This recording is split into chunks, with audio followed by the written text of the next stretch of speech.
Thomas is a tank engine who lives at a big station on the island of Sodor. He's a cheeky little engine with 6 small wheels, a short stumpy funnel, a short stumpy boiler, and a short stumpy dome.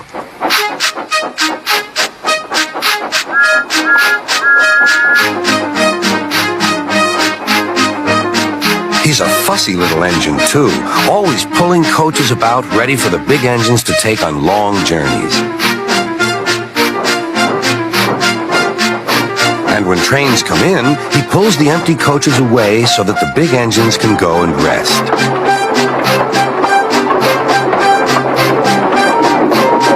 Thomas thinks no engine works as hard as he does. He loves playing tricks on them, including Gordon, the biggest and proudest engine of all.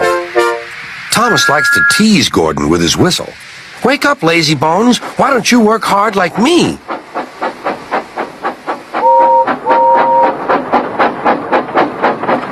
One day, after pulling the big express, Gordon had arrived back at the sidings very tired. He was just going to sleep when Thomas came up in his cheeky way. "Wake up, lazy bones. Do some hard work for a change. You can't catch me." And off he ran, laughing. Instead of going to sleep again, Gordon thought how he could get back at Thomas. One morning, Thomas wouldn't wake up. His driver and fireman couldn't make him start. His fire went out and there was not enough steam. It was nearly time for the express. People were waiting, but the coaches weren't ready. At last, Thomas started. Oh dear, he yawned. He fussed into the station where Gordon was waiting. "Hurry up, you," said Gordon. "Hurry up yourself," replied Thomas. Gordon, the proud engine, began making his plan to teach Thomas a lesson for teasing him. Almost before the coaches had stopped moving, Gordon reversed quickly and was coupled to the train. "Get in quickly, please," he whistled. Thomas usually pushed behind the big trains to help them start, but he was always uncoupled first. This time, Gordon started so quickly they forgot to uncouple Thomas. Gordon's chance had come.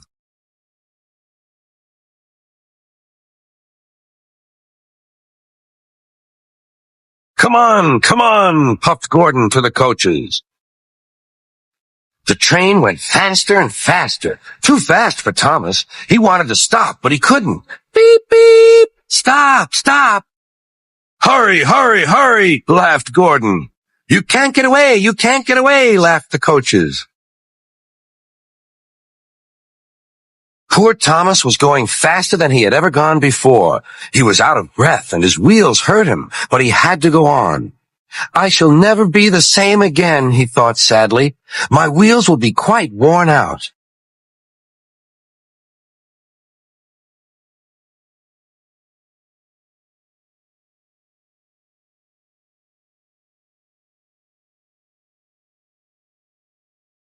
At last they stopped at a station.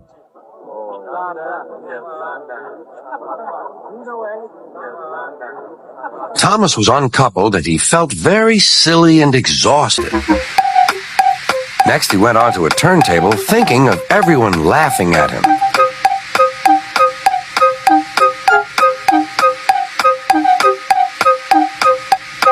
And then he ran onto a siding out of the way.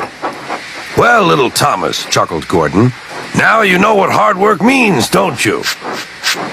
Poor Thomas couldn't answer. He had no breath. He just puffed slowly away to rest and had a long drink. Maybe I don't have to tease Gordon to feel important, Thomas thought to himself, and he puffed slowly home.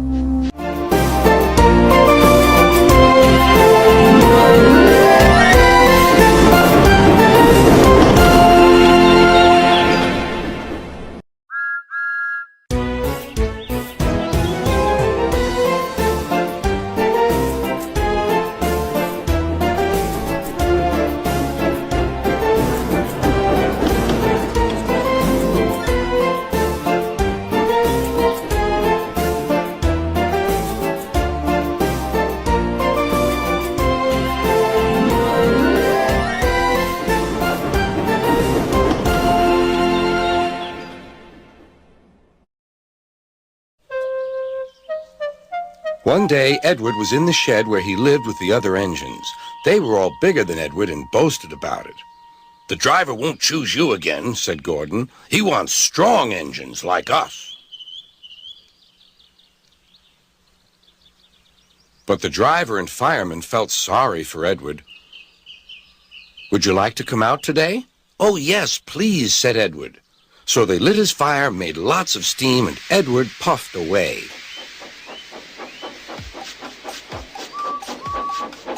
The other engines were very cross at being left behind.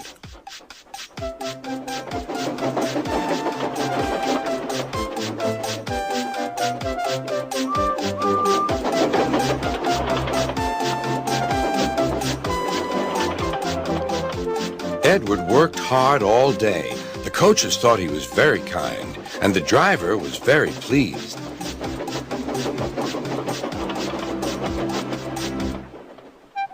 "I'm going out again tomorrow," Edward told the other engines that night. "What do you think of that?" But he didn't hear what they thought, for he was so tired and happy that he fell asleep at once. Next morning, Edward woke up to find nothing had changed. Gordon was still boasting. "You watch me, little Edward, as I rush through with the express. That will be a splendid sight for you." "Goodbye, little Edward. Look out for me this afternoon."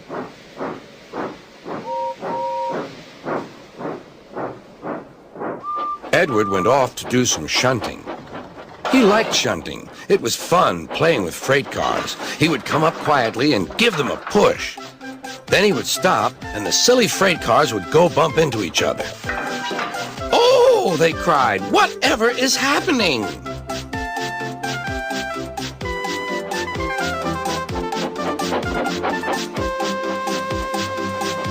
Edward played till there were no more freight cars. Then he stopped to rest. Presently, he heard a whistle. Gordon was cross. Instead of nice shining coaches, he was pulling a dirty freight train. "A freight train! A freight train! A freight train!" he grumbled. "The shame of it! The shame of it! Oh, the shame of it!"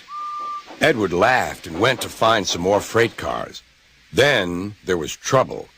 "Gordon can't get up the hill," the porter called to Edward's driver. "Will you take Edward and push him, please?"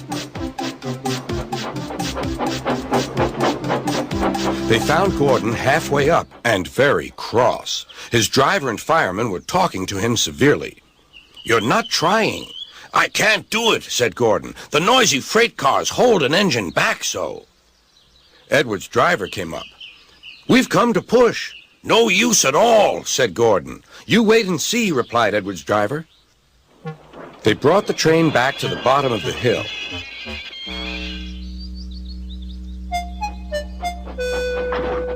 "I'm ready," said Edward. "No good," grumbled Gordon. They pulled and pushed as hard as they could.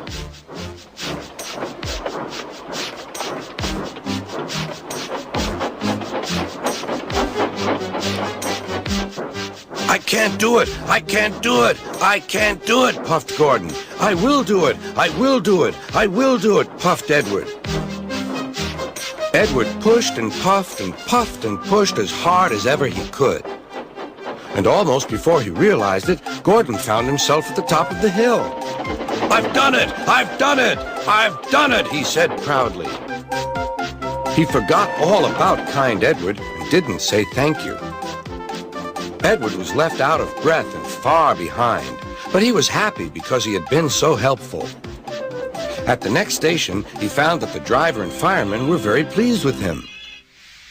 The fireman gave him a nice long drink, and the driver said, "I'll get out my paint tomorrow and give you a beautiful coat of blue with red stripes. Then you'll be the smartest engine in the shed."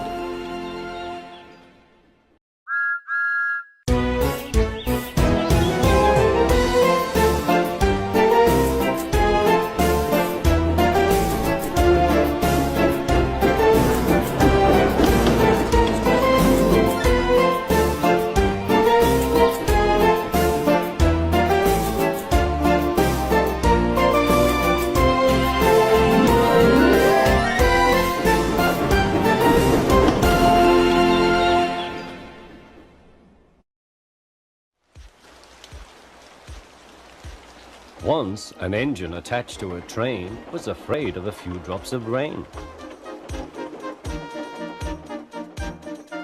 It went into a tunnel and squeaked through its funnel and wouldn't come out again.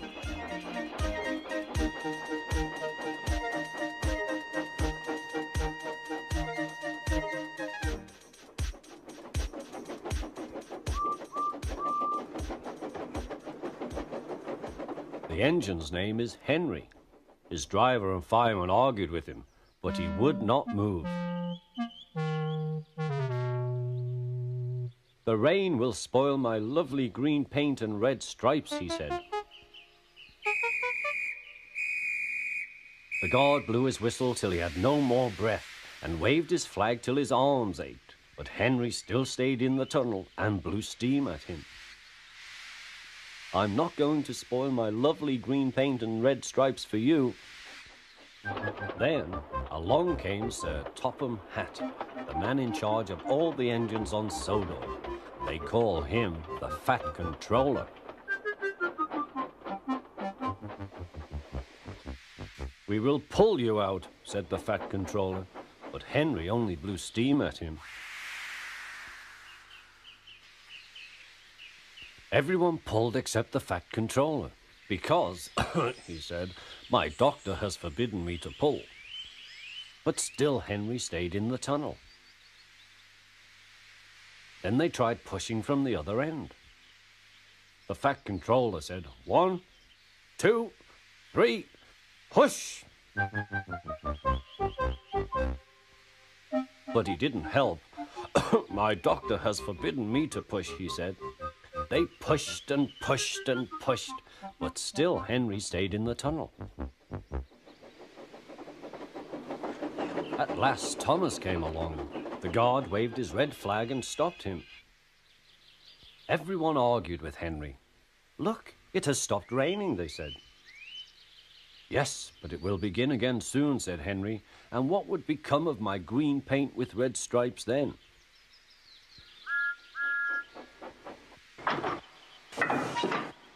Thomas pushed and puffed and pushed as hard as ever he could.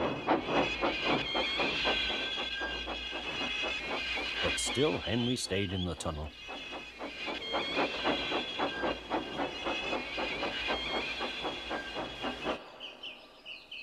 Eventually, even the Fat Controller gave up. "We shall take away your rails," he said, "and leave you here for always and always and always." They took up the old rails and built a wall in front of him so that Henry couldn't get out of the tunnel anymore.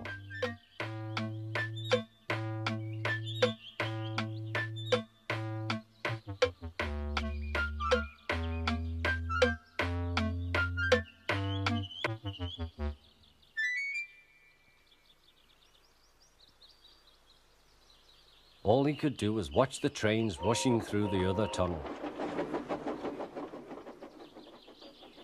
He was very sad because he thought no one would ever see his lovely green paint with red stripes again.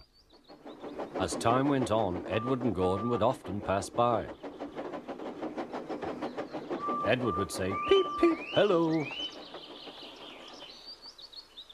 And Gordon would say, "Poop, poop, poop, serves you right." Poor Henry had no steam to answer. His fire had gone out. Sudden dirt from the tunnel had spoilt his lovely green paint and red stripes anyway.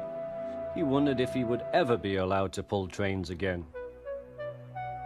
But I think he deserved his punishment. Don't you?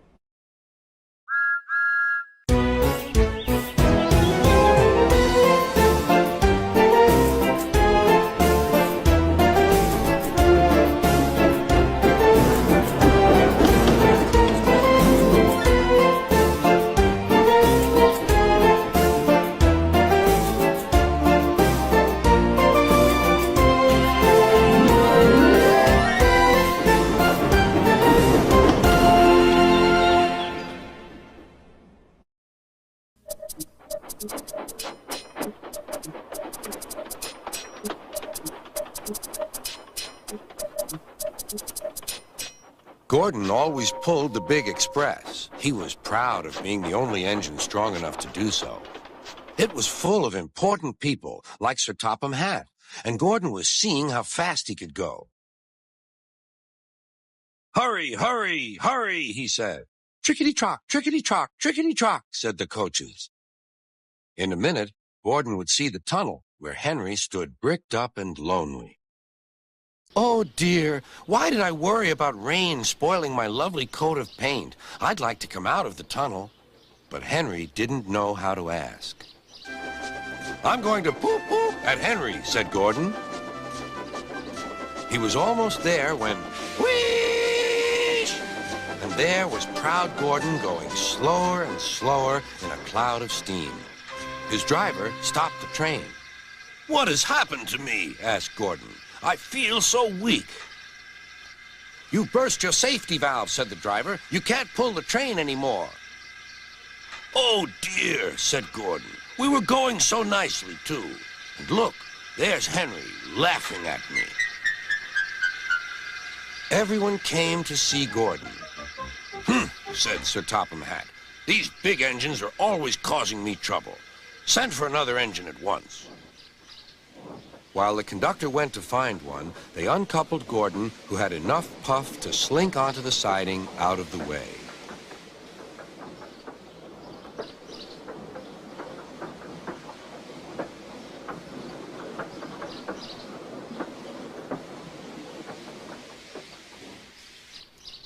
Edward was the only engine left.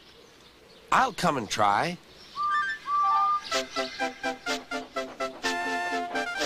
"Pooh," said Gordon. "That's no use. Edward can't push the train." Kind Edward puffed and pushed and pushed and puffed, but he couldn't move the heavy coaches. "I told you so," said Gordon. "Why not let Henry try?" "Yes," said Sir Topham Hatt, "I will." "Will you help pull this train, Henry?" "Oh, yes," said Henry.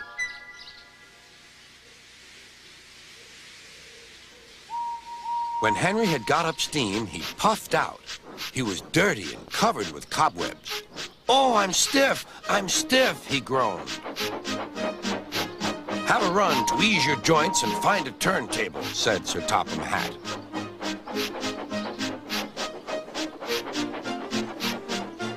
When Henry came back, he felt much better. Then they coupled him up. "Beep, beep," said Edward. "I'm ready."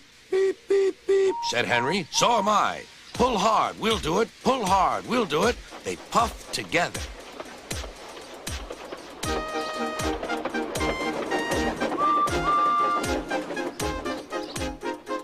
"We've done it together, we've done it together," said Edward and Henry. "You've done it, hooray! You've done it, hooray!" sang the coaches. Everyone was excited. Sir Topham Hatt leaned out of the window to wave at Edward and Henry. But the train was going so fast that his hat blew off into a field where a goat ate it for tea.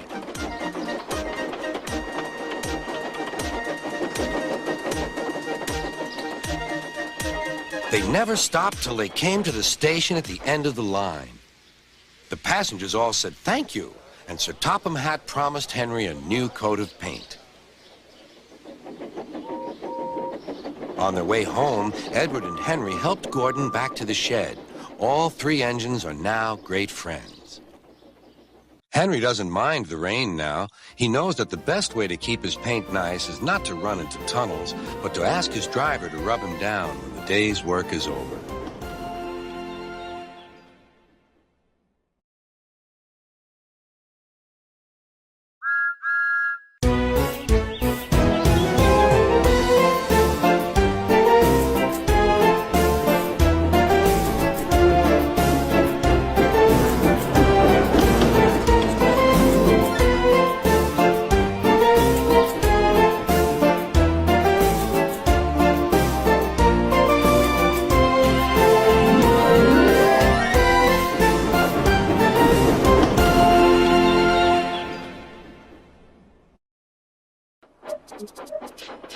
Thomas the Tank Engine was grumbling to the other engines. I spend my time pulling coaches about, ready for you to take out on journeys.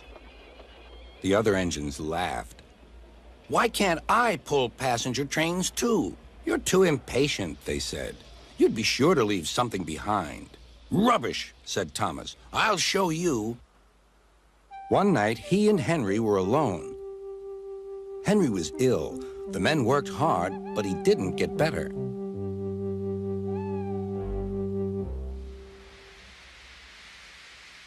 He felt just as bad next morning. Henry usually pulled the first train, and Thomas had to get his coaches ready. If Henry is ill, he thought, perhaps I shall pull his train. Thomas ran to find the coaches. Come along, he fussed. There's plenty of time, they grumbled. Thomas took them to the platform and wanted to run round in front at once. But his driver wouldn't let him. Don't be impatient, Thomas. Thomas waited and waited. The people got in. The conductor and station master walked up and down. The porter banged the doors, and still Henry didn't come. Thomas got more and more excited. Sir Topham Hatt came to see what was the matter, and the conductor and station master told him about Henry. Find another engine, he ordered. There's only Thomas, they said. You'll have to do it then, Thomas. Be quick now. So Thomas ran round to the front and back down on the coaches ready to start. Let's not be impatient, said his driver. We'll wait till everything is ready. But Thomas was too excited to listen. What happened then, no one knows. Perhaps they forgot to couple Thomas to the train, or perhaps the driver pulled the lever by mistake. Anyhow, Thomas started without his coaches. As he passed the first signal tower, men waved and shouted, but he didn't stop. They're waving because I'm such a splendid engine, he thought importantly. Henry says it's hard to pull trains, but I think it's easy.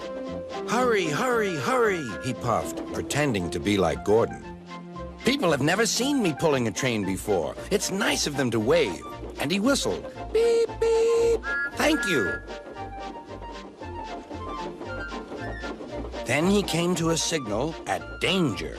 Bother, he thought. I must stop. And I was going so nicely, too. What a nuisance signals are. He blew an angry beep, beep on his whistle. The signalman ran up. Hello, Thomas, he said. What are you doing here? I'm pulling a train, said Thomas. Can't you see? Where are your coaches, then? Thomas looked back. Why, bless me, he said, if we haven't left them behind. Yes, said the signalman. You'd better go back quickly and fetch them. Poor Thomas was so sad he nearly cried. Cheer up, said his driver. Let's go back quickly and try again.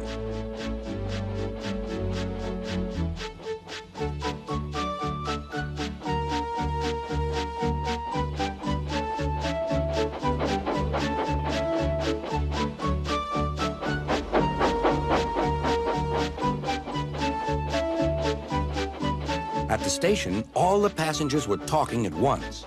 They were telling Sir Topham Hatt what a bad railway it was. But when Thomas came back, they saw how sad he was and couldn't be cross.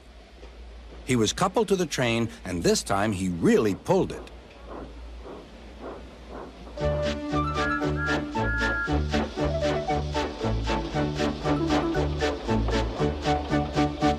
Afterwards, the other engines laughed at Thomas and said, Look, there's Thomas, who wanted to pull a train, but forgot about the coaches. But Thomas had already learned not to make the same mistake again.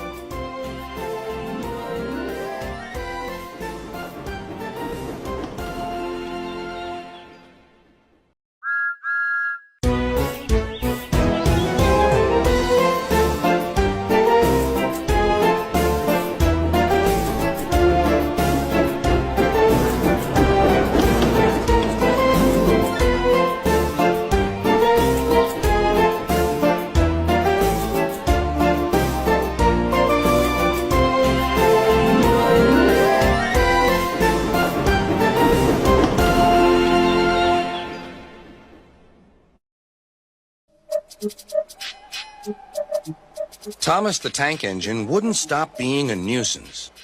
Night after night, he kept the other engines awake. "I'm tired of pushing coaches. I want to see the world." The other engines didn't take much notice, for Thomas was a little engine with a long tongue.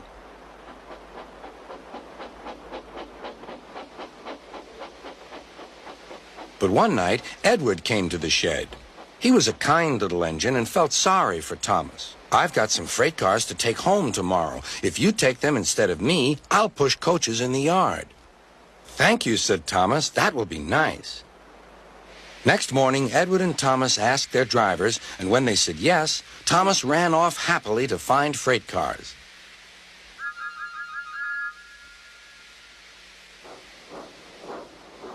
Now, the freight cars are silly and noisy. They talk a lot and don't attend to what they are doing.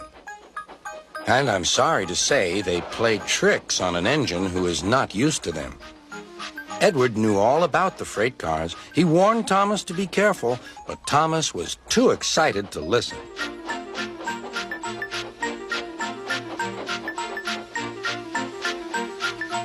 The shunter fastened the coupling, and when the signal dropped, Thomas was ready. The conductor blew his whistle. "Beep, beep," answered Thomas, and started off. But the freight cars weren't ready. "Oh, oh," they screamed. "Wait, Thomas, wait!" But Thomas wouldn't wait. Come on," he puffed. "All right, don't fuss. All right, don't fuss," grumbled the cars.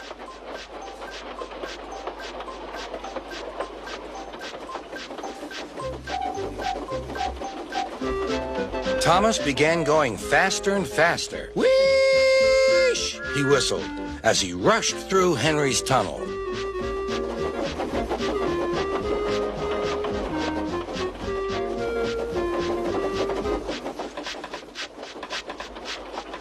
"Hurry, hurry," called Thomas. He was feeling very proud of himself. But the cars grew crosser and crosser. At last, Thomas slowed down as he came to Gordon's Hill.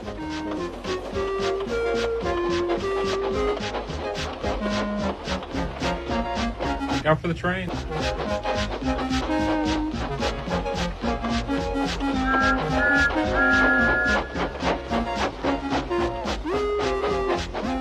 "Steady now, steady," warned the driver as they reached the top. He began to put on the brakes. We're stopping," called Thomas. "No, no, no," answered the cars, bumping into each other. Go on, go on." Before the driver could stop them, they had pushed Thomas down the hill and were rattling and laughing behind him. Poor Thomas tried hard to stop them from making him go too fast. Stop pushing, he hissed. But the cars took no notice. Go on, they giggled in their silly way. "There's the station. Oh, dear, what shall I do?" cried Thomas. They rattled straight through and swerved into the goods yard. Thomas shut his eyes. "I must stop." When he opened his eyes, he saw he had stopped just in front of the buffers. There, watching him, was Sir Topham Hatt. "What are you doing here, Thomas?" he asked.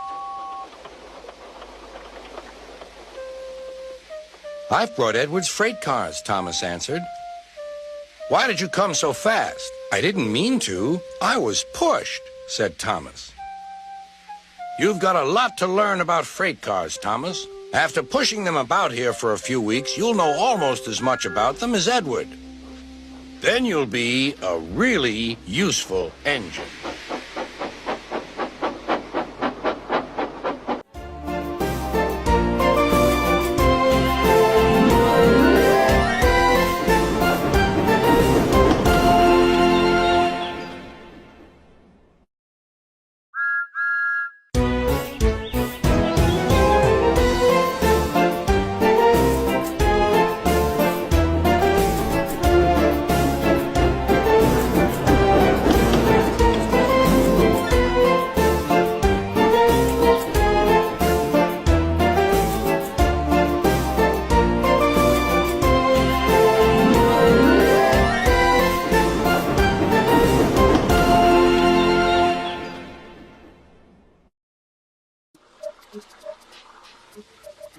Every day, Sir Topham Hatt came to the station to catch his train.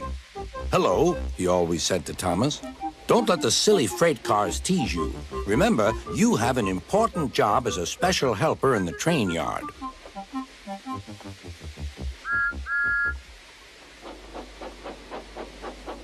There were lots of freight cars, and Thomas worked very hard pushing and pulling them into place. There was also a small coach and two strange things his driver called cranes. "That's the breakdown train," he told Thomas. "The cranes are for lifting heavy things like engines and coaches and freight cars." One day, Thomas was in the yard. Suddenly, he heard an engine whistling. "Help! Help!" A freight train came rushing through much too fast. The engine was James, and he was frightened. His brake blocks were on fire. "They're pushing me! They're pushing me!" he panted. On, laughed the freight cars, still whistling, "Help! Help!" Poor James disappeared. "I'd like to teach those freight cars a lesson," said Thomas the tank engine. Soon came the alarm. "James is off the line! The breakdown train! Quickly!"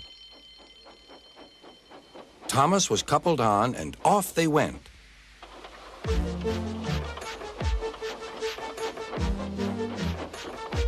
Thomas worked his hardest. "Hurry, hurry, hurry," he puffed.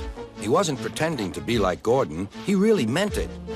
"Bother those freight cars and their tricks. I hope poor James isn't hurt."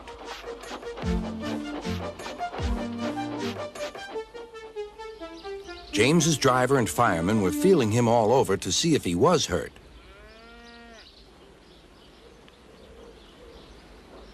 "Never mind, James," they said. "It was those silly freight cars and your old wooden brakes that caused the accident." Thomas pushed the breakdown train alongside. Then he pulled away the unhurt freight cars. "Oh dear, they groaned. "Serves you right, serves you right," puffed Thomas. He was hard at work, puffing backwards and forwards all afternoon. "This'll teach you a lesson, this'll teach you a lesson," he told the freight cars. And they answered, "Yes, it will, yes, it will." They left the broken cars. Then, with two cranes, they put James back on the rails.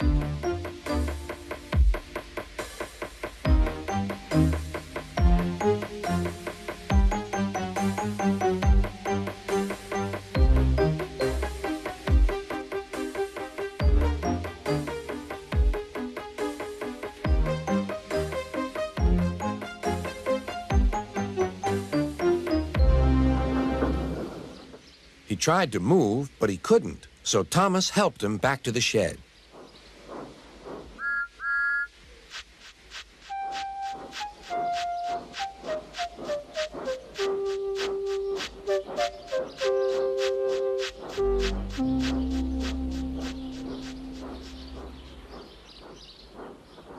Sir Topham Hatt was waiting anxiously for them. "Well, Thomas," he said, "I've heard all about it, and I'm very pleased with you. You're a really useful engine. James shall have some proper brakes and a new coat of paint, and you shall have a branch line all to yourself." "Oh, thank you, sir," said Thomas. Now Thomas is as happy as can be. He has a branch line and two coaches called Annie and Clarabelle. He puffs proudly backwards and forwards with them all day.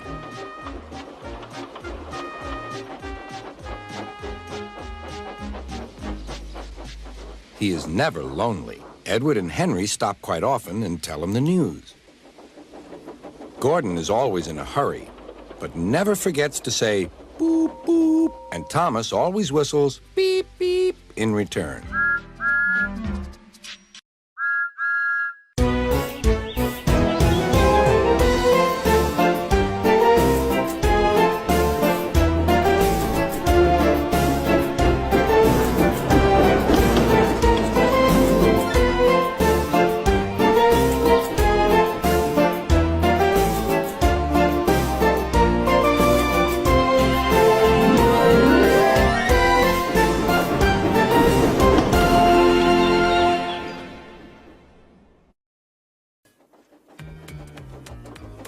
James was enjoying his life on the island of Sodor, but he still had a lot to learn. "You're a special mixed traffic engine," said Sir Topham Hatt. "You can pull coaches or freight cars quite easily, but you must learn by your mistakes." James knew what Sir Topham Hatt meant. He could well remember that dreadful accident on his first day. "Be careful with the coaches, James," said kind little Edward. "They don't like being bumped." Everyone came to admire James. "I'm really a splendid engine," he thought, and suddenly let off steam. Whoosh! A shower of water fell on Sir Topham's nice new top hat. Just then, the conductor blew his whistle, and James thought they had better go. Go on, he puffed to Edward. Don't push, replied Edward. The coaches were grumbling too. Don't go so fast, don't go so fast. But James didn't listen.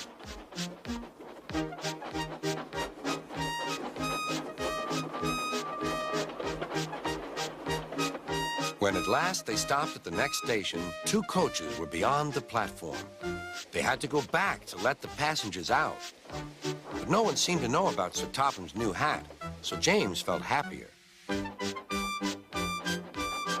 Presently, they came to the station where Thomas was waiting with his two coaches. "Hello, James," said Thomas. "Feeling better? That's good." "Oh, that's my conductor's whistle. I must go. I don't know what Sir Topham Hatt would do without me to run this branch line." And he puffed off importantly. Edward and James passed the field where James had had his accident. The fence was mended and the cows were back again.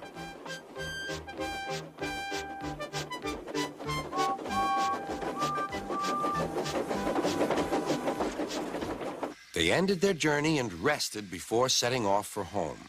James was still wondering what Sir Topham would have to say about his new hat.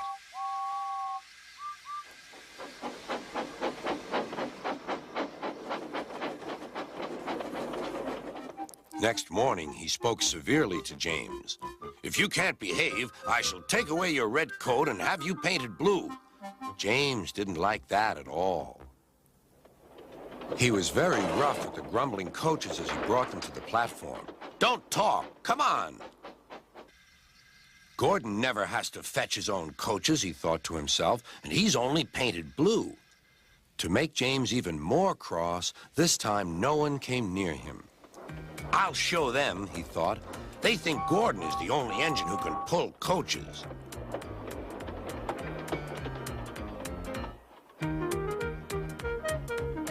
"Hurry, hurry, hurry," puffed James. "You're going too fast, you're going too fast," replied the coaches. James laughed and tried to go faster, but the coaches wouldn't let him. "We're going to stop, we're going to stop."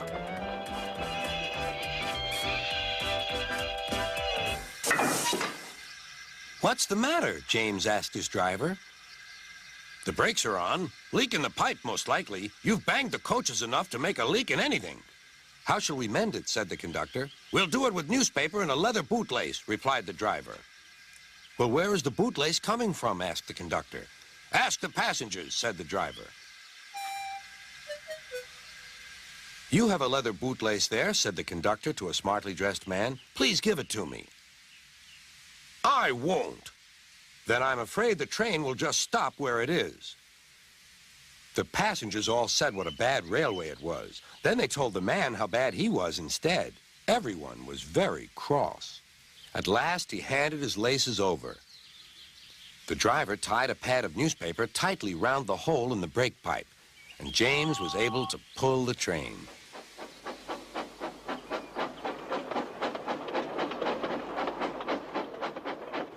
But he was a sadder and wiser James and took care never to bump coaches again.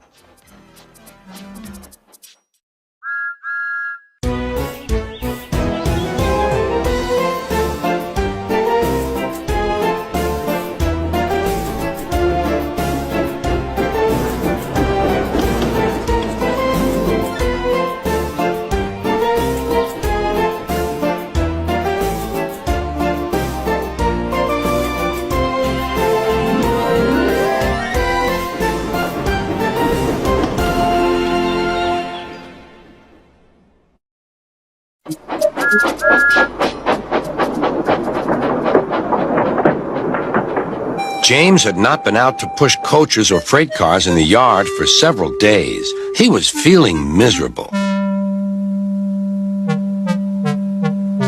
Oh, dear! I wonder how long I shall have to stay in the shed. Will anyone ever see my red coat again? Why did I go so fast that I made a hole in one of my coaches that had to be mended with, of all things, a passenger's bootlace? At last, Sir Topham Hatt arrived. I know you are sorry, James, and I know, too, that you want to be a useful engine. People are laughing at my railway, and I do not like that at all. I will try hard to do my best, said James. That's a good engine. There's nothing like determination. I want you to pull some freight cars for me. James was delighted and puffed away.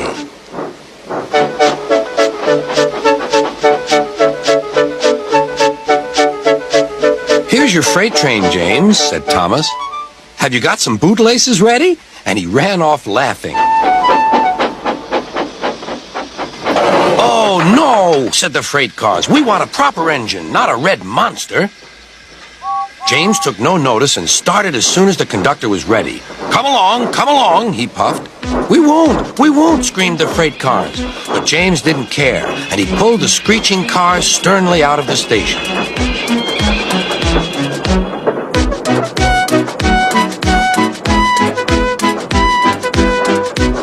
Cars tried hard to make him give up, but he still kept on. Sometimes their brakes would slip on, and sometimes their axles would run hot, and each time the trouble had to be put right. And each time James would start again, determined not to let them beat him. Give up, you can't pull us, you can't, called the cars. I can and I will, puffed James. And slowly but surely he pulled them along the line. At last they saw Gordon's Hill. Look out for trouble, James, warned his driver. We'll go fast and get them up before they know it. Don't let them stop you. So James went faster. Soon they were halfway up. I'm doing it, he panted. Will the top never come? Then, with a sudden jerk, it all came easier. I've done it! Hooray! It's easy now!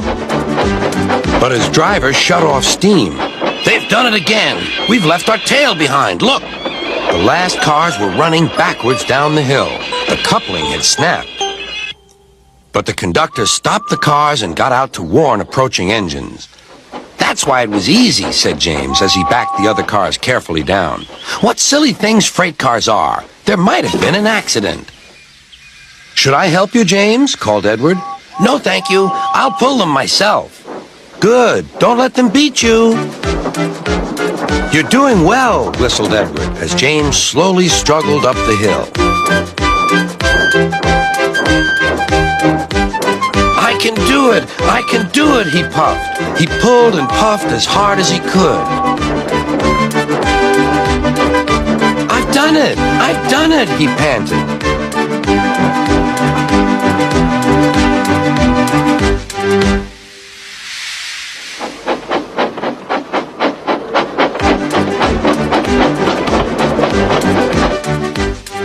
James was resting in the yard when Edward pulled up. Beep, beep, he whistled. Then James saw Sir Topham Hatt. Oh, dear, what will he say? He asked himself. But Sir Topham Hatt was smiling. I was in Edward's train, and I saw everything. You've made the most troublesome train on the line behave.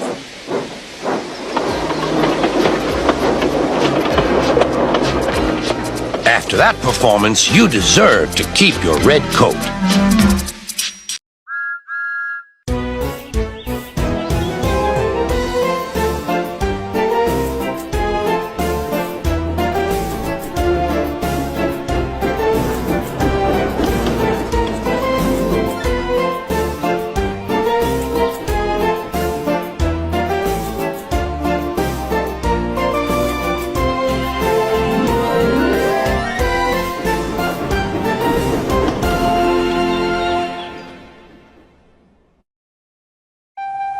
One night, Henry and Gordon were alone with James.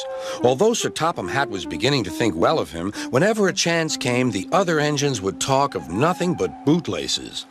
"Remember when they had to use a bootlace to get you out of trouble, James?" they would tease. James tried to get back by talking about Henry, who got shut up in a tunnel, and Gordon, who got stuck on a hill, but they wouldn't listen. "You talk too much, little James," said Gordon. "A fine, strong engine like me has something to talk about.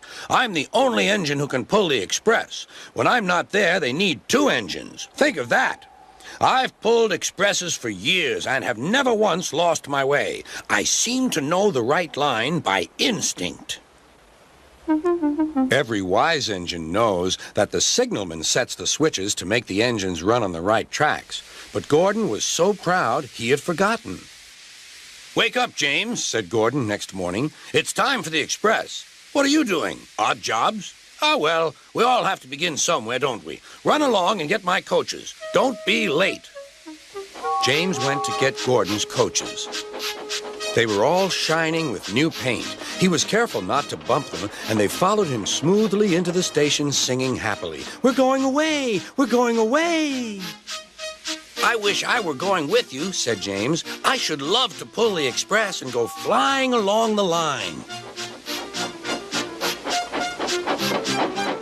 Gordon, with much noise and blowing of steam, got ready to back onto the train.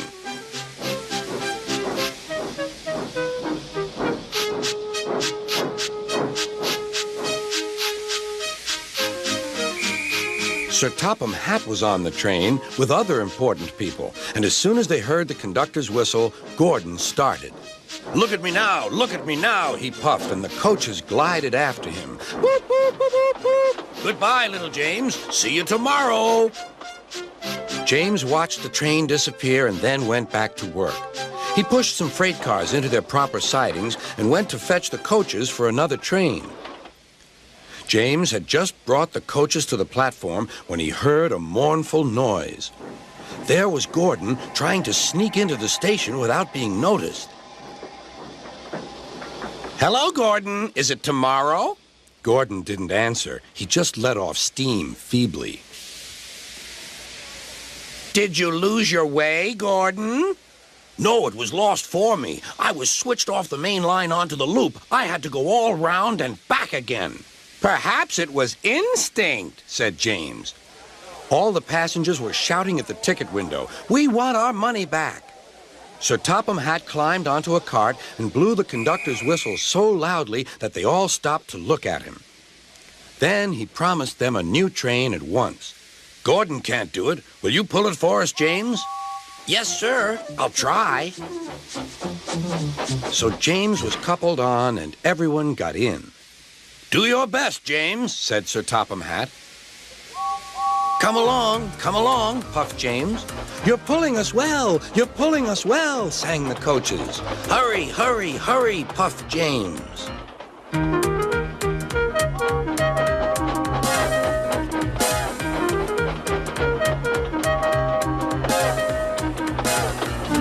Bridges and stations flashed by. The passengers cheered, and they soon reached the station. Everyone said thank you to James, and Sir Topham Hatt was very impressed. "Well done. Would you like to pull the express sometimes?" "Yes, please," answered James. Next day, when James came by, Gordon was pushing freight cars. "I like some quiet work for a change," he said. "I'm teaching these cars manners. You did well with those coaches, I hear." "Good. We'll show them." And he gave his cars a bump. James and Gordon are now good friends. James sometimes takes the express to give Gordon a rest. Gordon never talks about bootlaces, and they're both quite agreed on the subject of freight cars.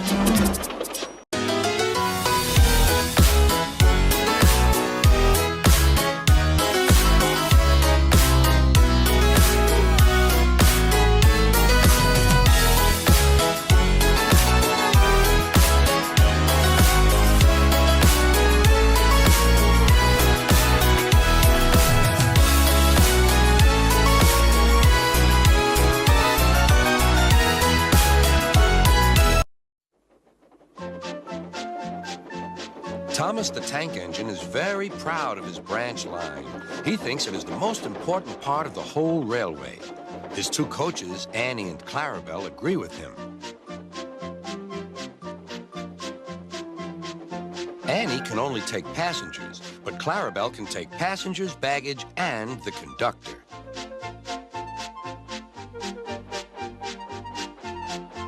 They are both old and need new paint, but Thomas loves them very much.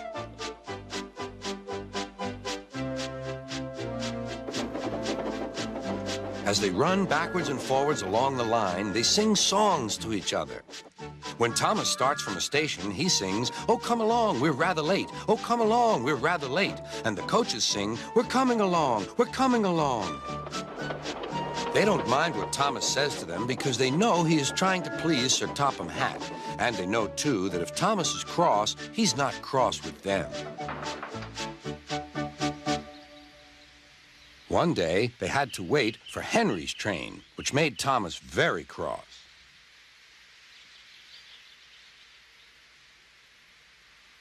How can I run my line properly if Henry is always late? He doesn't realize that Sir Topham Hatt depends on me. Thomas whistled impatiently. He wanted to leave, but he had to wait for Henry's passengers.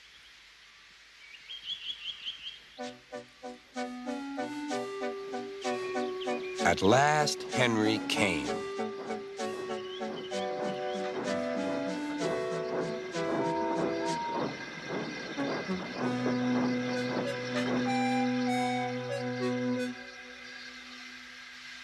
Where have you been, lazy bones? Oh dear, my system is out of order. No one understands my case. You don't know what I suffer. Rubbish, said Thomas. You're too slow. You need exercise. The conductor blew his whistle and Thomas started so quickly that he left him behind. The conductor waved his red flag to stop Thomas, but Thomas was well on his way, steaming out of the station. Come along, puffed Thomas. But Clarabelle didn't want to come. I've lost my nice conductor. I've lost my nice conductor, she sobbed. Annie tried to tell Thomas what had happened. We haven't a conductor. We haven't a conductor. But he was hurrying and wouldn't listen. Annie and Clarabelle tried to put on their brakes, but they couldn't without the conductor. Where is our conductor? Where is our conductor? They cried. But Thomas didn't stop till they came to a signal.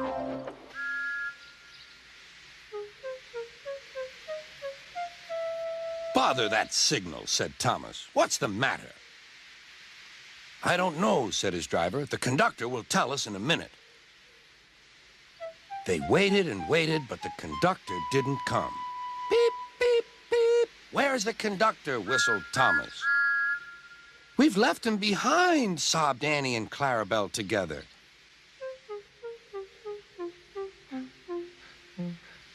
Everyone looked.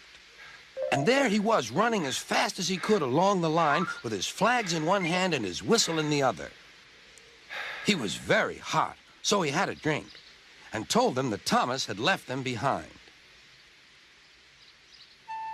I'm very sorry, said Thomas. We all make mistakes, replied the conductor. Look, the signal is down. We can go. Let's make up for lost time.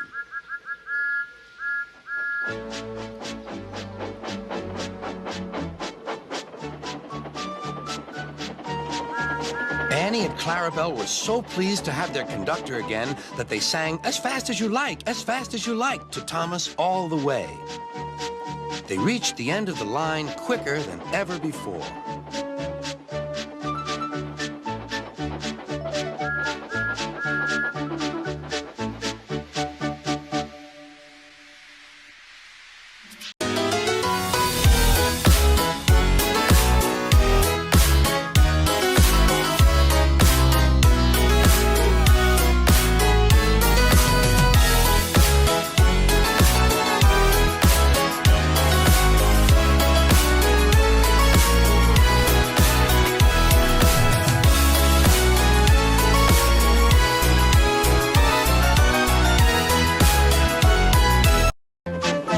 When Thomas puffed along his branch line, he always looked forward to something special. The sight of the river. As he rumbled over the bridge, he would see people fishing. Thomas often wanted to stay and watch, but his driver said no. What would Sir Topham Hatt say if we were late? Every time he met another engine, he would say, "I want to fish." But they all had the same answer. "Engines don't go fishing." Silly stick in the muds, thought Thomas. One day, he stopped as usual to take in water at the station by the river. "Out of order." "Bother," said Thomas. "I'm thirsty." "Never mind," said his driver. "We'll get some water from the river."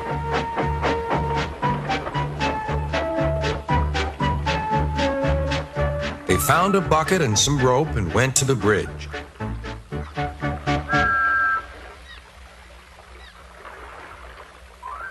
Then the driver let the bucket down to the water. The bucket was old and had 5 holes, so they had to fill it, pull it up, and empty it into Thomas's tank as quickly as they could, several times over.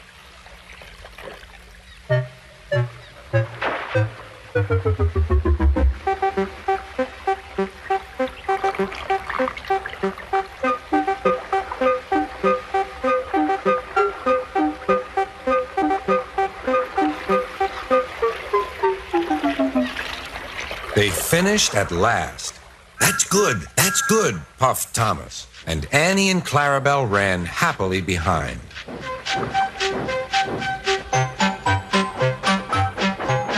Suddenly, Thomas began to feel a pain in his boiler. Steam began to hiss from his safety valve in an alarming way. "There's too much steam," said his driver. "Oh dear," groaned Thomas. "I'm going to burst. I'm going to..." They damped down his fire and struggled on. "I've got such a pain! I've got such a pain!" Thomas hissed.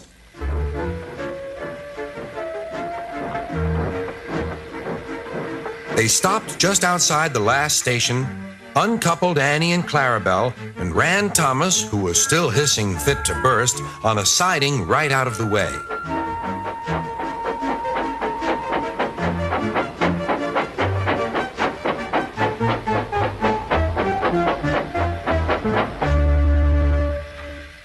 Then, while the conductor telephoned for an engine inspector, the driver found notices in large letters which he hung on Thomas in front and behind.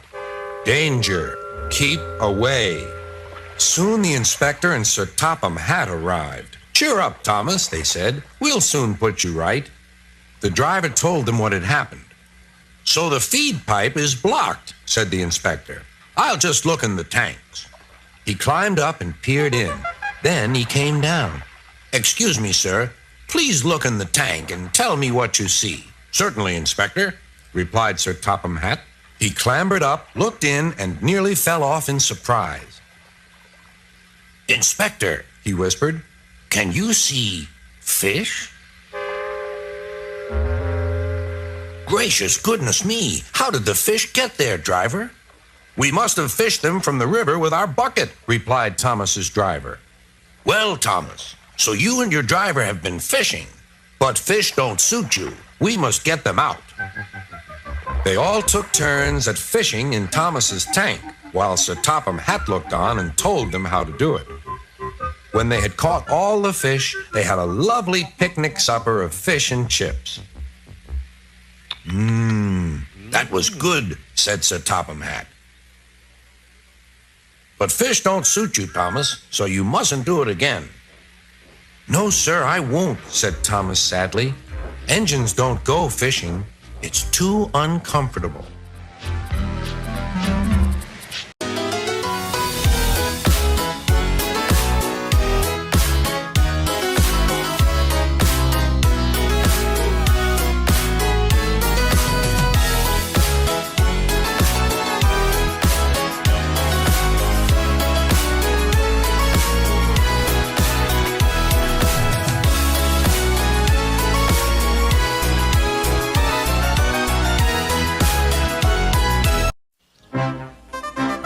Autumn had come to the island of Sodor.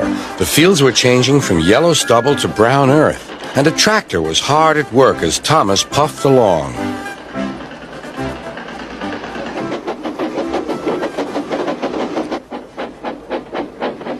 Later, Thomas saw the tractor close by.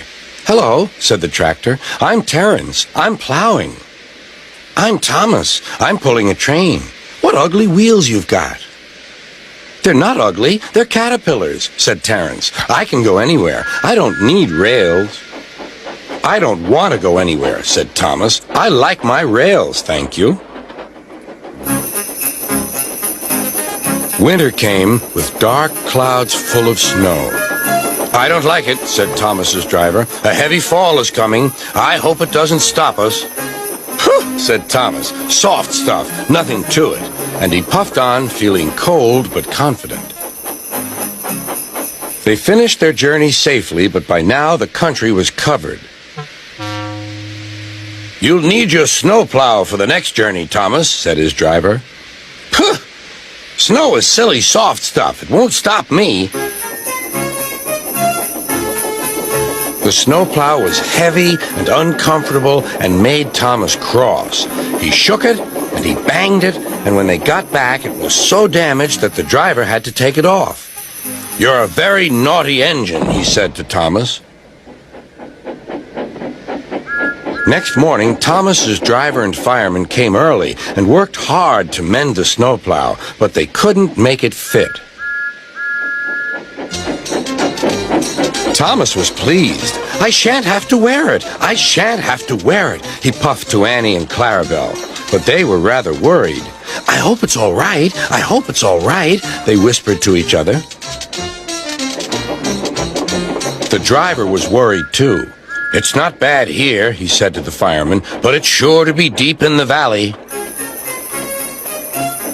"Silly soft stuff," puffed Thomas.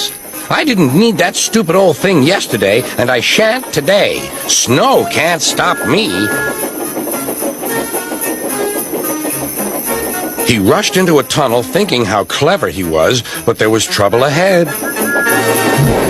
"Cinders and ashes," said Thomas. "I'm stuck." And he was. "Back, Thomas, back," said his driver. Thomas tried, but his wheels spun and he couldn't move.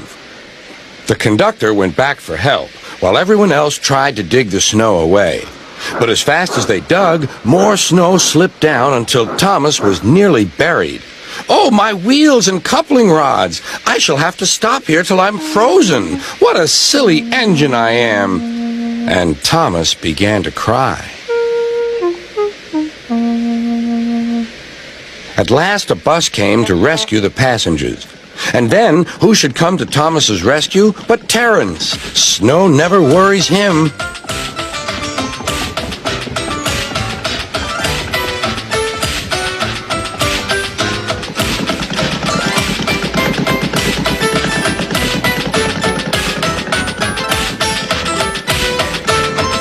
He pulled the empty coaches away, then came back for Thomas.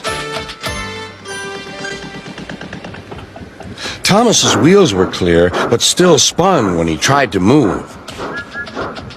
Terence tugged and slipped and tugged, and at last dragged Thomas clear of the snow, ready for the journey home.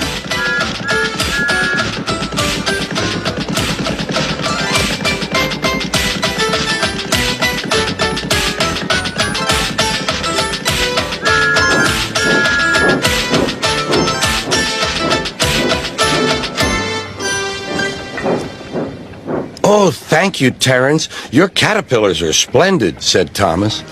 "I hope you'll be sensible now, Thomas," said his driver. "I'll try," said Thomas, and he puffed slowly away.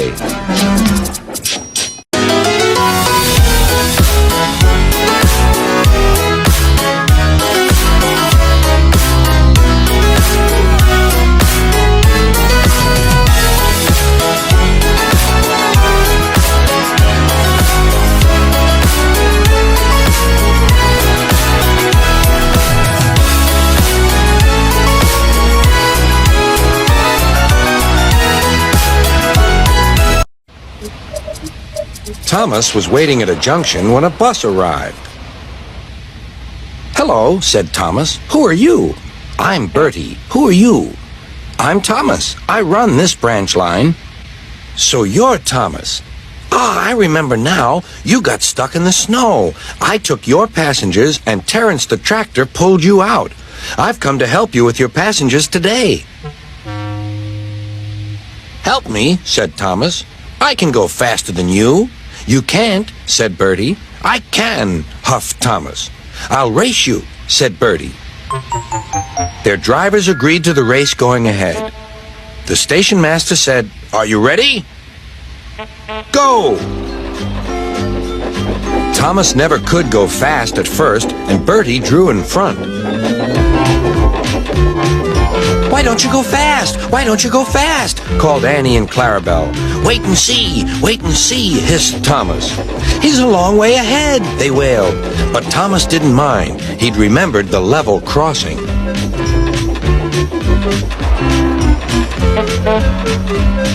There was Bertie fuming at the gates while they sailed gaily through. "Goodbye, Bertie," called Thomas.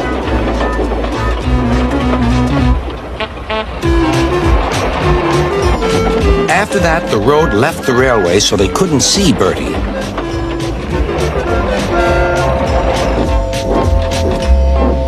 Then they had to stop at the station to let off passengers. "Beep, beep! Quickly, please," called Thomas, and off they went again. Come along," sang Thomas. We're coming along," sang Annie and Clarabelle. "Hurry, hurry, hurry," panted Thomas. Then he looked ahead. There was Bertie tooting triumphantly on his horn. Oh, dearie me," groaned Thomas. "Steady, Thomas," said his driver. "We'll beat Bertie yet. We'll beat Bertie yet. We'll beat Bertie yet," echoed Annie and Clarabelle. We'll do it," panted Thomas. "Oh, bother, there's a station." Then he heard Bertie. "Goodbye, Thomas. You must be tired. Sorry I can't stop. We buses have to work, you know." "Goodbye." "Oh, dear," thought Thomas. "We've lost." But he felt better after a drink. The signal dropped. "Hurrah, we're off! Hurrah, we're off!" puffed Thomas.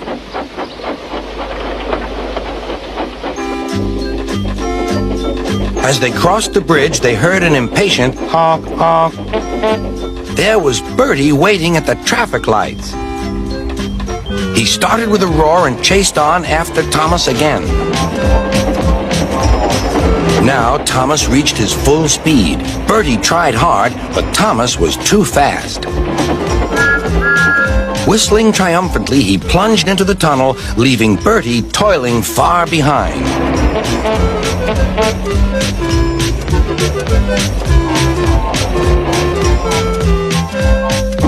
"We've done it! We've done it!" panted Thomas.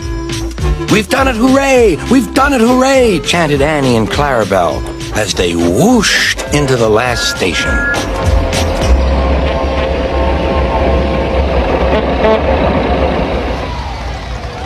Everyone was there to celebrate Thomas's victory, but they gave Bertie a big welcome too. "Well done, Thomas," said Bertie. "That was fun, but to beat you over that hill, I should have to grow wings and be an airplane."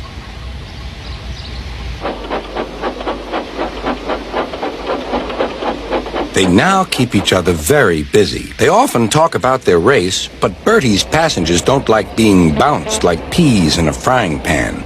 And Sir Topham Hatt has warned Thomas not to race at dangerous speeds. So although, between you and me, they would like to have another race, I don't think they ever will. Do you?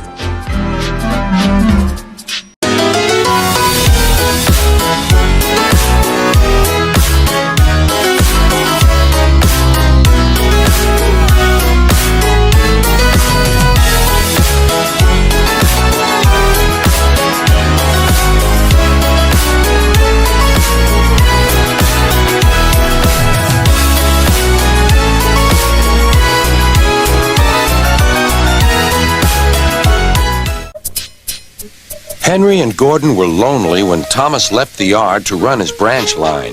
They missed him very much. They had more work to do and had to fetch their own coaches. The big engines thought they were too important to fetch coaches. James grumbled too. "We get no rest, we get no rest," they all complained. But the coaches only laughed. "You're lazy and slack, you're lazy and slack," they answered. Altogether, the engines were causing Sir Topham Hatt a great deal of trouble.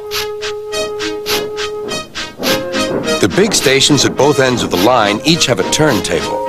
Sir Topham Hatt had made them so that the tender engines can be turned round, because it is dangerous for them to go fast backwards. Little tank engines like Thomas don't need turntables. They can go just as well backwards as forwards. But to hear Gordon talk, you would have thought that Sir Topham Hatt had given him a tender just to show how important he was.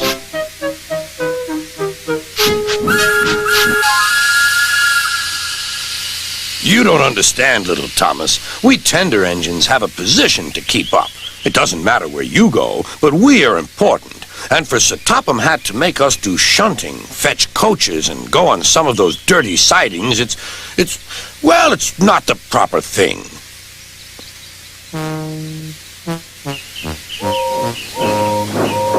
Thomas chuckled and went off with Annie and Clarabelle.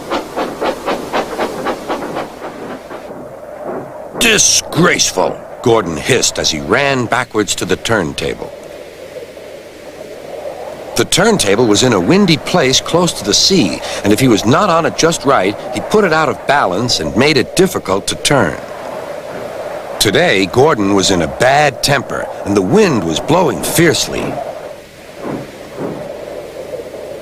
His driver tried to make him stop in the right place, but Gordon wasn't trying. The fireman tried to turn the handle, but Gordon's weight and the strong wind prevented him. "It's no good," they said at last. "Your big tender upsets the balance. If you were a little tank engine, you'd be all right. Now you'll have to pull the next train backwards." "Look," called some boys. "There's a new tank engine." "Oh, it's only Gordon back to front."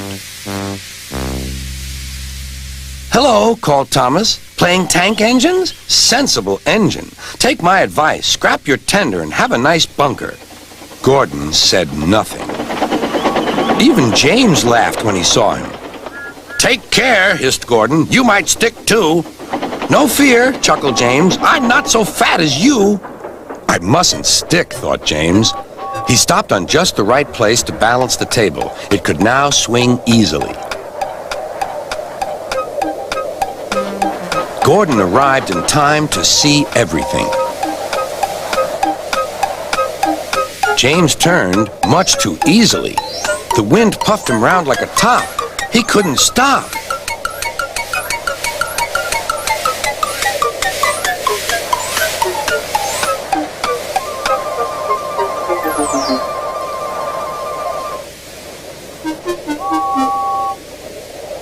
"Well, well," said Gordon. "Are you playing roundabouts?" Poor James, feeling quite giddy, rolled off to the shed without a word.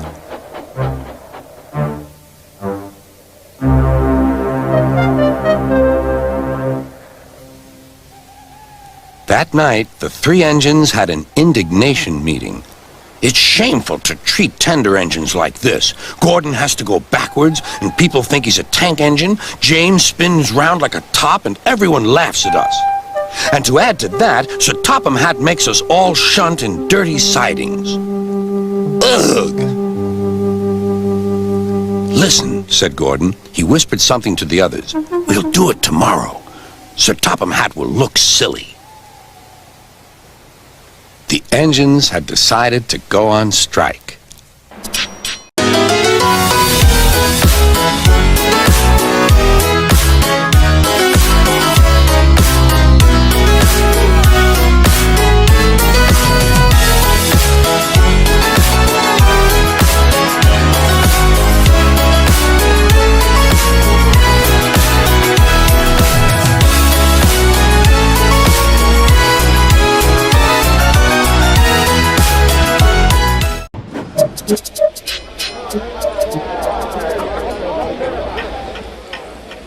Sir Topham Hatt sat in his office listening to the noise outside. The passengers were angry. The station master came in. "There's trouble in the shed, sir. Henry is sulking. There's no train, and the passengers are saying this is a bad railway." "Indeed," said Sir Topham Hatt, "we cannot allow that." He found Gordon, James, and Henry looking very cross. "Come along, Henry. It's time your train was ready." "Henry's not going," said Gordon. "We won't shunt like little tank engines. That was Thomas's job. We're important tender engines. You fetch our coaches and we will pull them. Tender engines don't shunt." "We'll see about that," said Sir Topham Hatt. "No engine on my railway is too important for small jobs." And he hurried away to find Edward. The yard has never been the same since Thomas left to run his branch line, he thought sadly. Edward was shunting.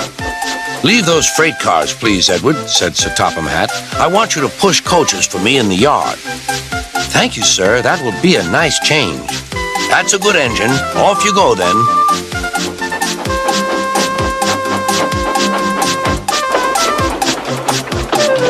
So Edward found coaches for the 3 engines, and that day the trains ran as usual.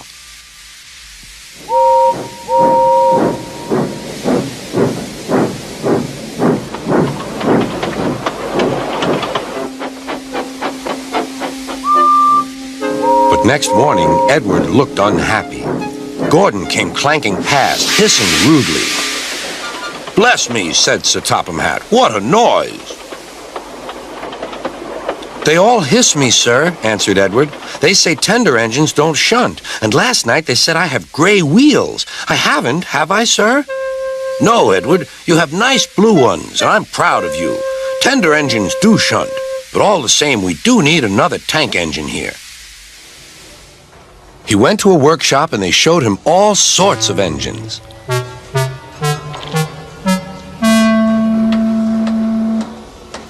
At last he saw a smart little green engine with 4 wheels.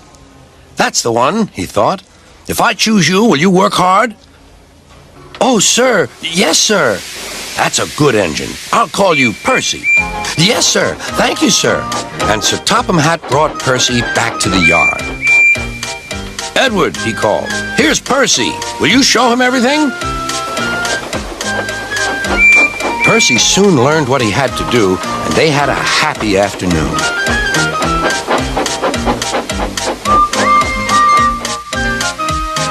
Then Henry came by, hissing as usual.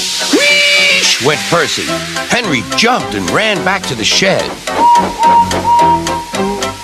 "How beautifully you wheeshed him," laughed Edward. "I can't wheesh like that." "Oh," said Percy, "that's nothing. You should hear them in the workshop. You have to wheesh loudly to make yourself heard." Next morning, Thomas arrived. "Sir Topham Hatt sent for me. I expect he wants help," he said to Edward. "Shh, shh, here he comes," replied Edward. "Well done, Thomas. You've been quick. Listen, Henry, Gordon, and James are sulking. They say they won't shunt like little tank engines. So I have shut them up, and I want you both to run the line for a while." "Little tank engines indeed," snorted Thomas. "We'll show them." "And Percy will help too." "Oh, sir. Yes, sir. Please, sir," answered Percy. Edward and Thomas worked the main line, greeting each other as they passed by. Percy puffed along the branch line. Thomas was anxious about Annie and Clarabelle, but both driver and conductor promised to take care of them. There were fewer trains, but the passengers didn't mind. They knew the 3 other engines were having a lesson. Gordon, James, and Henry were cold, lonely, and miserable. They wished now they hadn't been so silly.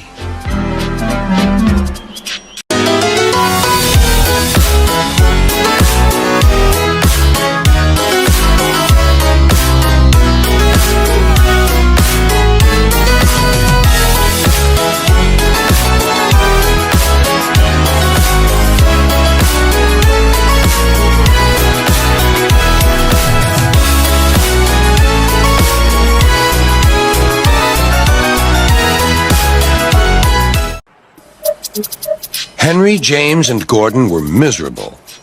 They had been shut up for several days for being naughty and longed to be let out again. At last, Sir Topham had arrived. "I hope you are sorry," he said, "and that you understand that every job on the railway is important. We have a new tank engine called Percy, who helps pull coaches, and Thomas and Edward have worked the main line nicely. But I will let you out now if you promise to work hard." "Yes, sir," said the three engines, "we will." "That's good. But please remember that this no shunting nonsense must stop." Sir Topham Hatt then told Percy, Edward, and Thomas that they could go and play on the branch line for a few days. And they ran off happily to find Annie and Clarabelle at the junction. The two coaches were very pleased to see Thomas again. Edward and Percy played with the freight cars. "Stop, stop, stop!" screamed the cars as they were pushed into their proper sidings. But the two engines laughed and went on shunting till the cars were tidily arranged.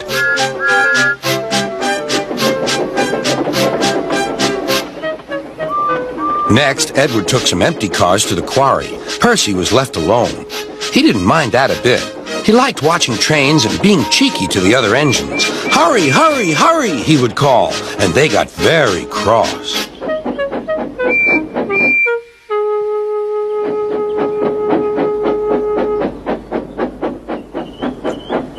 After a great deal of shunting, Percy was waiting for the signalman to set the switch so he could get back to the yard.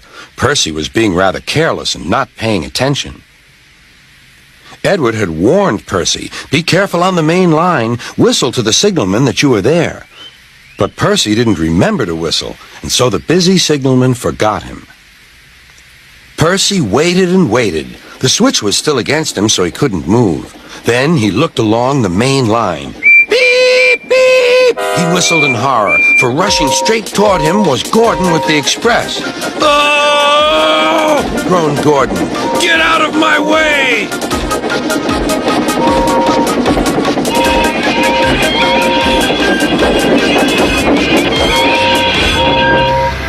Percy opened his eyes.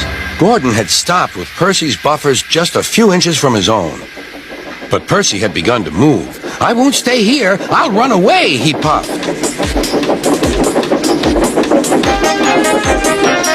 He went straight through Edward's station and was so frightened that he ran right up Gordon's hill without stopping.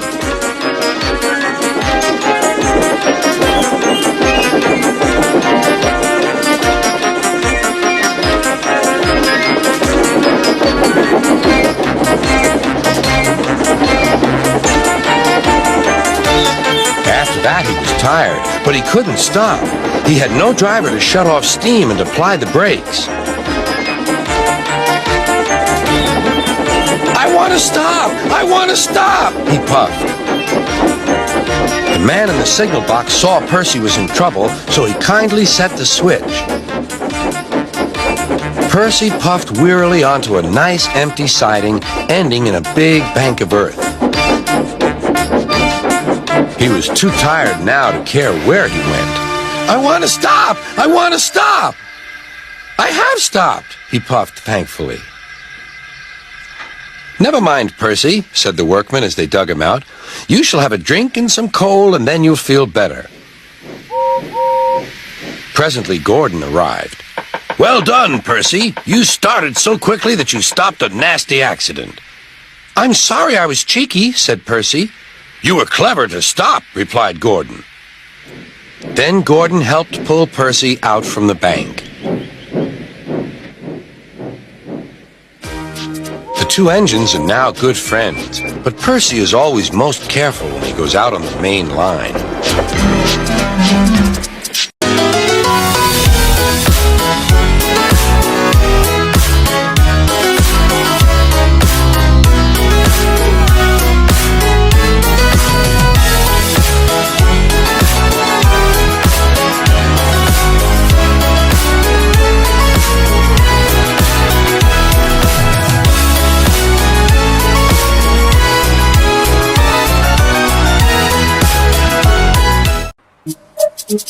One morning, Henry was feeling very sorry for himself. Sometimes he could pull trains, but sometimes he felt he had no strength at all.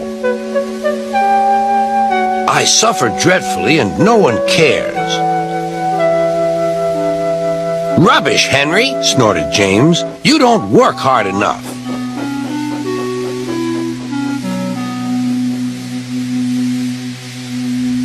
Sir Topham Hatt spoke to him too. What's wrong with you, Henry? You have had lots of new parts and new paint too, but they've done you no good.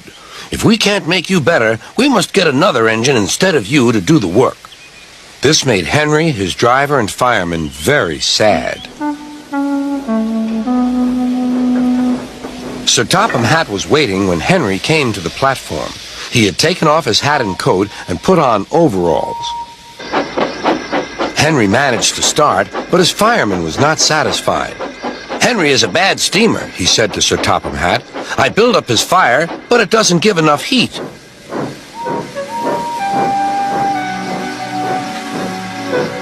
Henry tried very hard, but it was no good. He didn't have enough steam and came to a stop outside Edward's station. Oh dear, thought Henry. I shall have to go away. Oh dear, oh dear. All he could do was to go slowly onto a siding, and Edward took charge of the train. Sir Topham Hatt and the fireman went on discussing Henry's troubles. What do you think is wrong, fireman? Asked Sir Topham Hatt. Excuse me, sir, he answered, but the fact is the coal is wrong. We've had a poor lot lately, and today it's worse. The other engines can manage. They have big fireboxes. Henry's is small and can't make the heat. With Welsh coal, he'd be a different engine. It's expensive, said Sir Topham Hatt, but Henry must have a fair chance. James shall go and fetch some.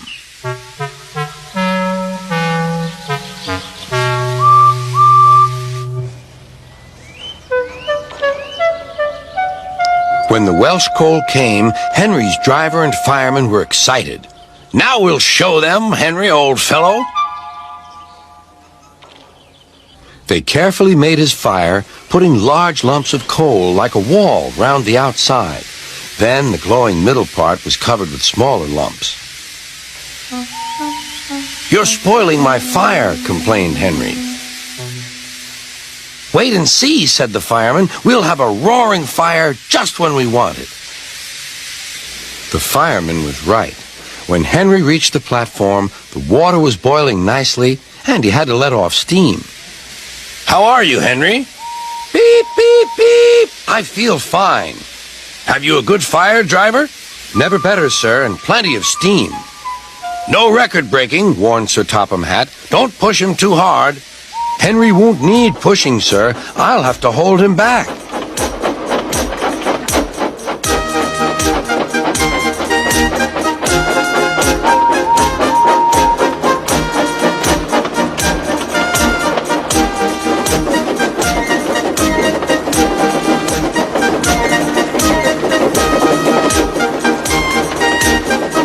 Henry had a lovely day. He had never felt so well in his life. He wanted to go fast, but his driver wouldn't let him. Steady, old fellow, he would say. There's plenty of time. They arrived early at the station. Thomas puffed in. Where have you been, lazy bones? Asked Henry. Oh, I can't wait for dawdling tank engines like you. Goodbye. Whoosh!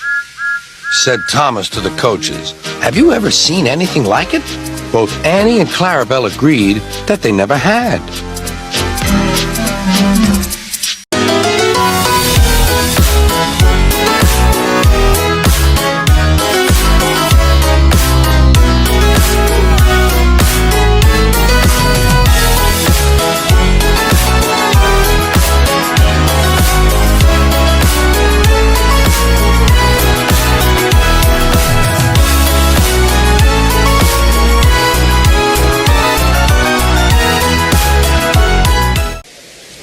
One winter evening, Henry's driver said, "We'll be out early tomorrow. We've got to take the Flying Kipper.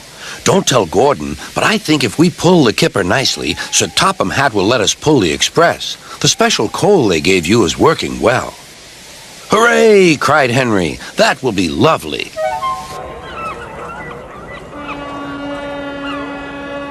All kinds of ships use the harbor at the big station by the sea. There are passenger ships, cargo ships, and fishing boats also come here. They unload their fish on the quay. Some of it goes to shops in the town, and the rest in a special train to other places far away. This is the train the railwaymen call the Flying Kipper.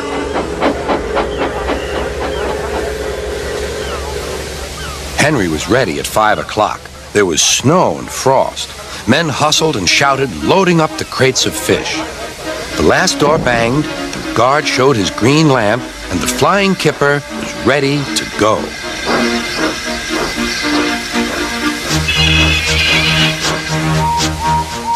Come on, don't be silly, puffed Henry to the freight cars. The cars shuddered and groaned. Trickety-trock, all right. That's better, puffed Henry.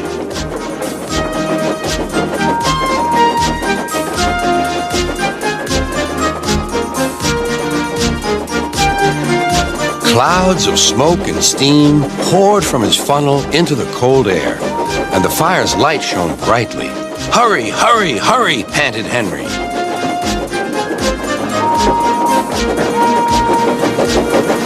They were going well. The light grew better. Signal lights shone green as they passed.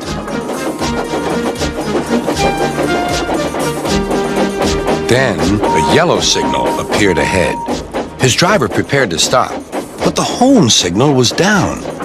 All clear, Henry. Away we go. They couldn't know the switches from the main line to a siding were frozen, and the home signal should have been set at danger, but snow had forced it down. A freight train was waiting in the siding to let the Flying Kipper pass, and the driver and fireman were drinking cocoa in the caboose. The Kipper is due, said the conductor. Who cares, said the fireman. This is good cocoa. The driver got up. Come on, fireman, back to our engine. They got out just in time.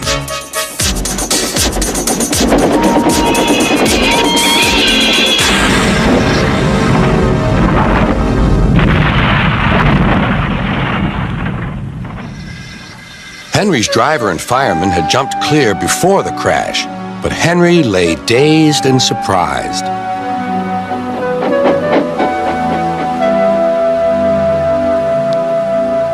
Sir Topham Hatt came to see him.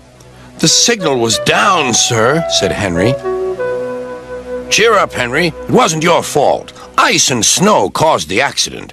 I'm sending you to Crewe, a fine place for sick engines. They'll give you a new shape and a larger firebox. You'll feel a different engine, and you won't need special coal anymore. Won't that be nice?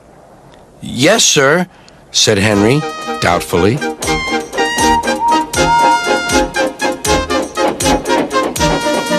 Henry liked being at Crewe, but was glad to come home.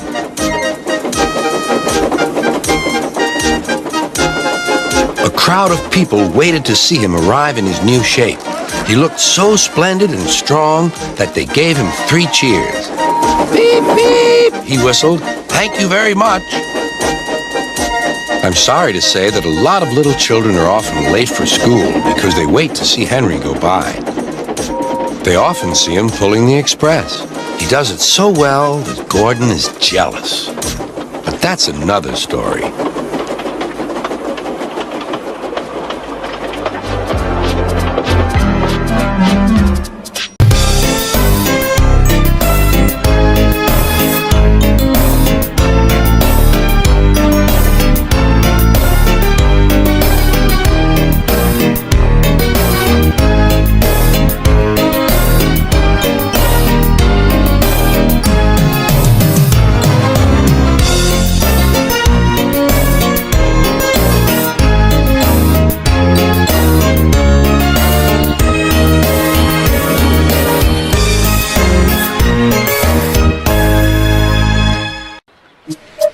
Gordon was cross.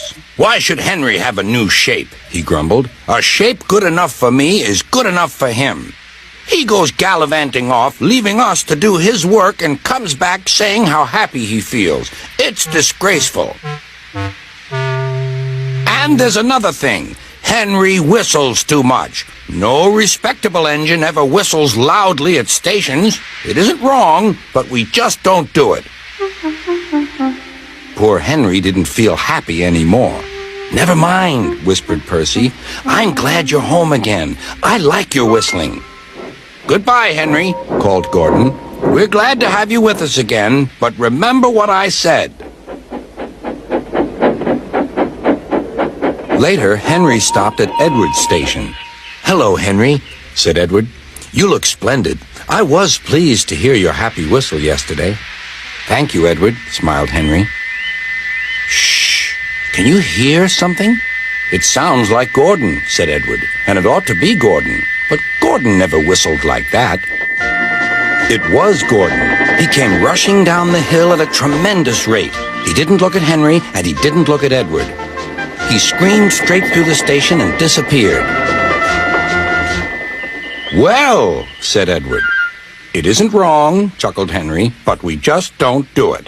And he told Edward what Gordon had said.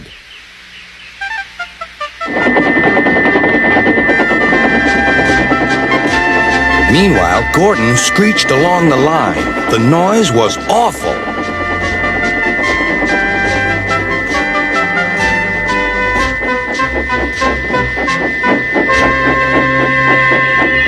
At the station, everyone covered their ears. Sir Topham Hatt covered his ears, too. "Take him away," he bellowed, "and stop that noise." Gordon puffed sadly away, but he wouldn't stop whistling until two fitters climbed up and knocked his whistle valve in place. That night, Gordon slunk into the shed. He was glad it was empty. "It isn't wrong," murmured Henry to no one in particular, "but we just don't do it." No one mentioned whistles. Next morning, Henry was enjoying himself enormously. "I feel so well, I feel so well," he sang. "Trickety-trock, trickety-trock," hummed his coaches. Then he saw some boys on a bridge. "Beep, beep, hello," he whistled. "Oh," he called. The boys didn't wave and take his number. They thought it fun to drop stones on him instead. "They've broken our glass! They've broken our glass!" cried the coaches. The passengers weren't hurt, but they were cross. "Call the police!" "No," said the driver. "Leave it to Henry and me." "What will you do?" they asked. "Can you keep a secret?" "Yes, yes." "Well then," said the driver, "Henry is going to sneeze at those boys."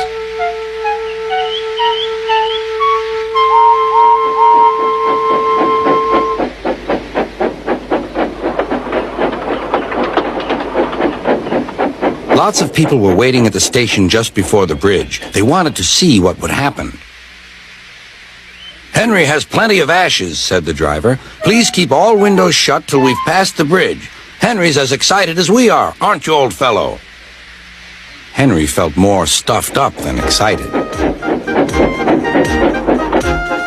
Soon they could see the boys, and they all had stones. "Are you ready, Henry?" said the driver. "Sneeze hard when I tell you." "Now," he said. Achoo!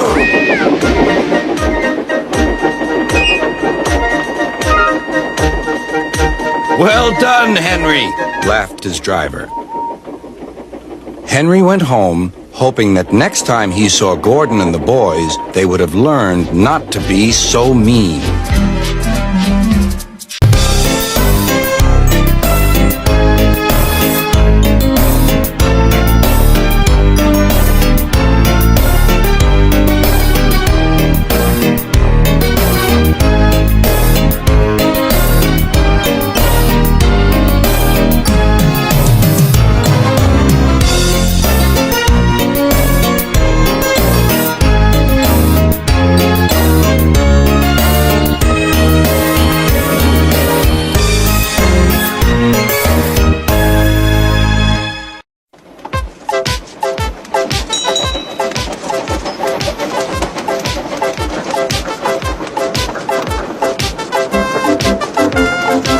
Toby is a tram engine. He has cow catchers and side plates and doesn't look like a steam engine at all.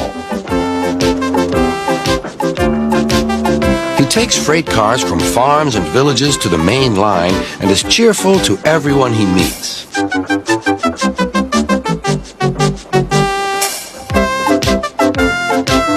He has a coach called Henrietta who has seen better days. "It's not fair at all," she grumbles, remembering that she used to be full and 9 cars would rattle behind her.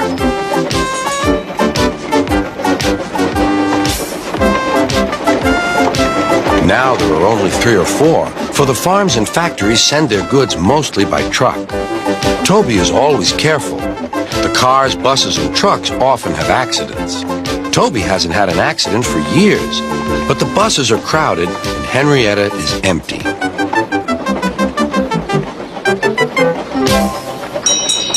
A lady and a stout gentleman stood on Toby's platform.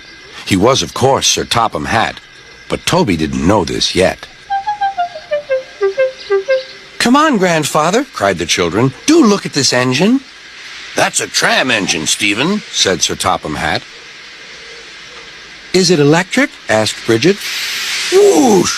hissed Toby. "Shh," said her brother. "You've offended him." "But trams are electric, aren't they?" "They are mostly, but this is a steam tram."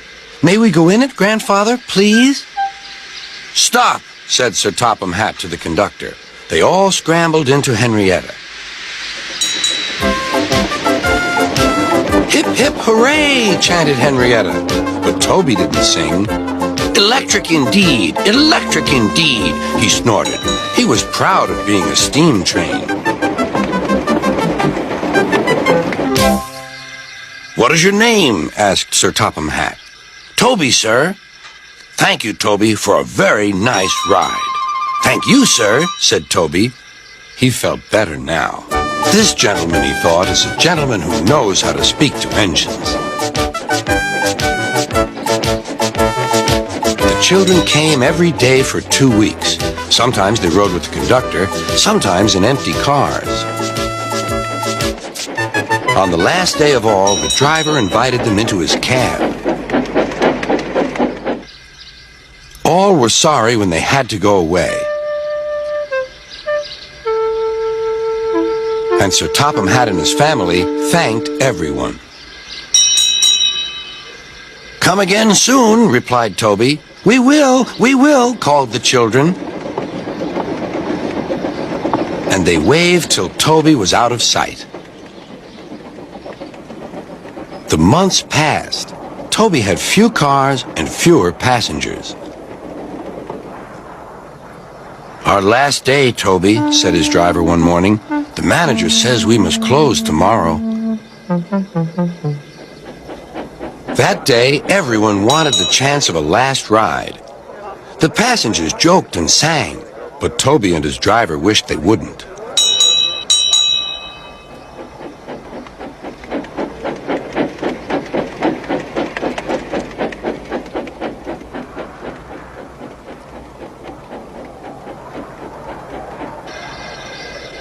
"Goodbye, Toby," said the passengers afterwards.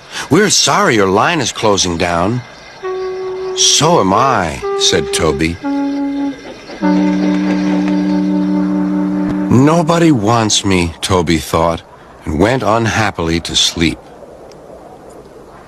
Next morning, the shed was flung open, and old Toby woke with a start to see his driver waving a piece of paper at him. "Wake up, Toby," he shouted excitedly. "The mail has just arrived, and there is a letter for us from the stout gentleman. Maybe it's good news."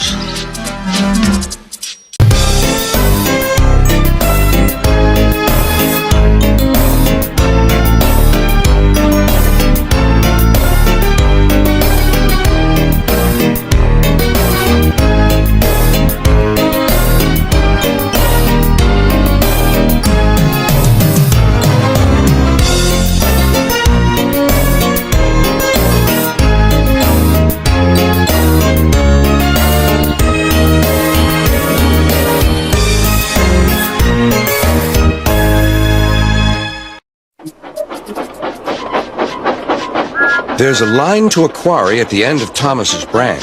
It goes for some distance along the road. Thomas was always very careful to whistle here in case anyone was coming.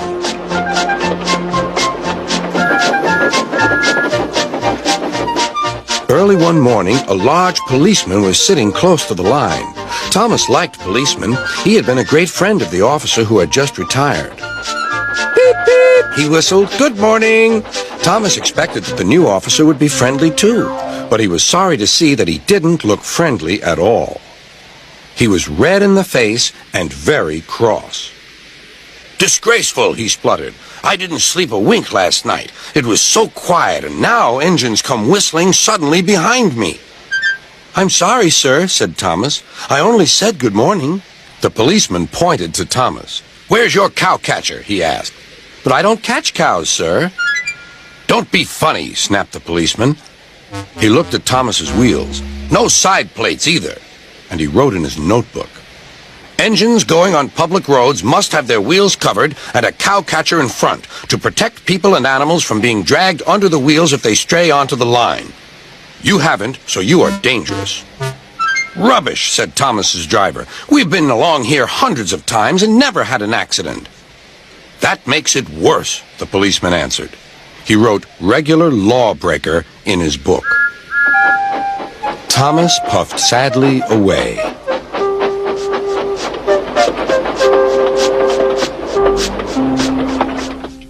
Sir Topham Hatt was having breakfast. He was eating toast and marmalade. The butler came in.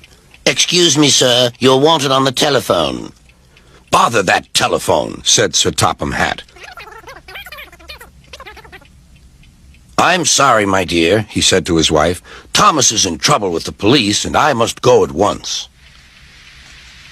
At the station, Thomas's driver told Sir Topham Hatt what had happened. Dangerous to the public, indeed. We'll see about that. Sir Topham Hatt spoke to the policeman. But however much he argued with him, it was no good. The law is the law, he said, and we can't change it. Sir Topham Hatt felt exhausted.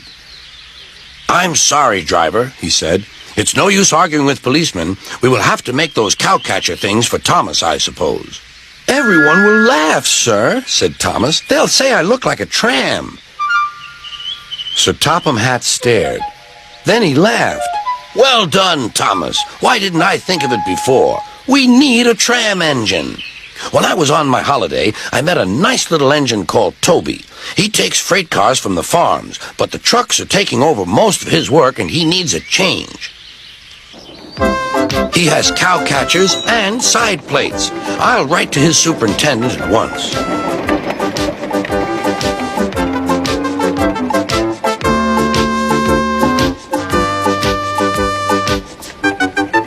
A few days later, Toby arrived. That's a good engine, said Sir Topham Hatt. I see you've brought your coach, Henrietta. You don't mind, do you, sir? Asked Toby. The station master wanted to use her as a hen house, and that would never do. No, indeed, said Sir Topham Hatt. We couldn't allow that.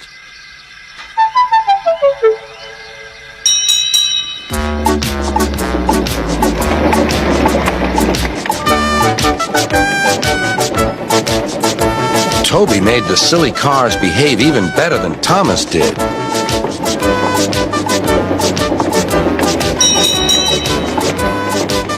Hey, you!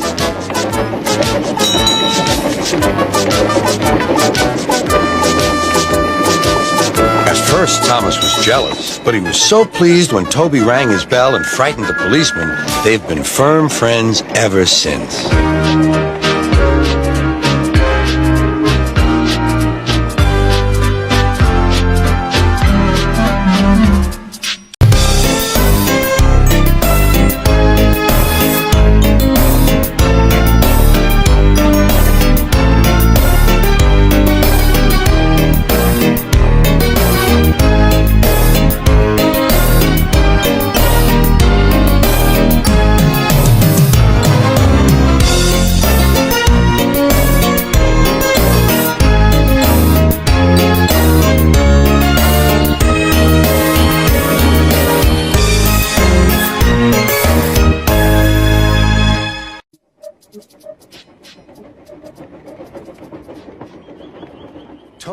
Henrietta were enjoying their new job on the island of Sodor, but they do look old-fashioned and did need new paint. James was very rude whenever he saw them. "Yuck! What dirty objects," he would say. At last, Toby lost patience. "James," he asked, "why are you red?" "I am a splendid engine," answered James, "ready for anything. You never see my paint dirty."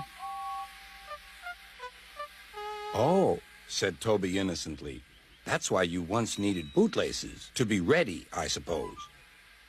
James went redder than ever and snorted off. It was such an insult to be reminded of the time a bootlace had been used to mend a hole in his coaches.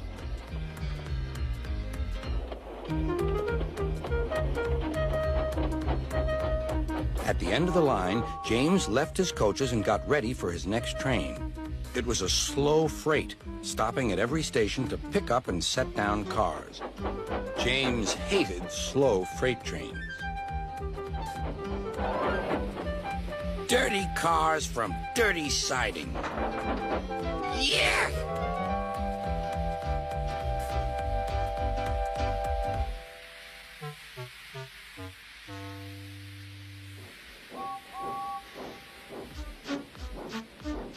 Starting with only a few, he picked up more and more cars at each station till he had a long train.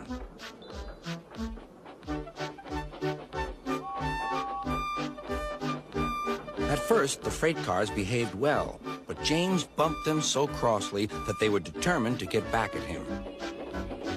Presently, they approached the top of Gordon's Hill. Heavy freight trains halt here to set their brakes. James had had an accident with cars before and should have remembered this. "Wait, James, wait," said the driver, but James wouldn't wait. He was too busy thinking what he would say to Toby when they next met. The freight car's chance had come. "Hurrah! Hurrah!" they laughed, and banging their buffers, they pushed him down the hill. "On! On!" yelled the cars. "I've got to stop! I've got to stop!" groaned James.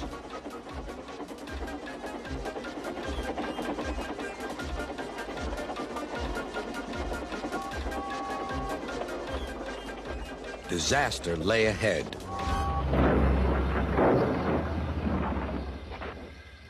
Something sticky splashed all over James. He had run into 2 tar wagons and was black from smokebox to cab. He was more dirty than hurt. But the tar wagons and some cars were all to pieces.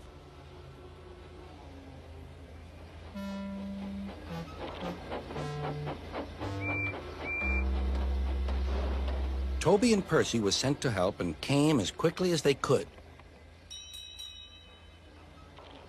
"Look here, Percy," exclaimed Toby. "Whatever is that dirty object? That's James, didn't you know?" "It's James's shape," said Toby. "But James is a splendid red engine, and you never see his paint dirty." James pretended he hadn't heard.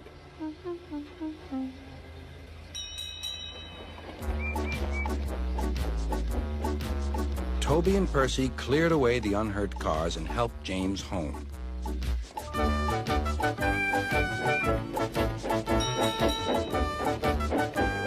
Sir Topham Hatt met them. "Well done, Percy and Toby." He turned to James.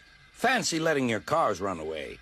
I am surprised. You're not fit to be seen. You must be cleaned at once. Toby shall have a new coat of paint." "Please, sir, can Henrietta have one too?" said Toby. "Certainly, Toby." "Oh, thank you, sir. She will be pleased." All James could do was watch Toby as he ran off happily with the news.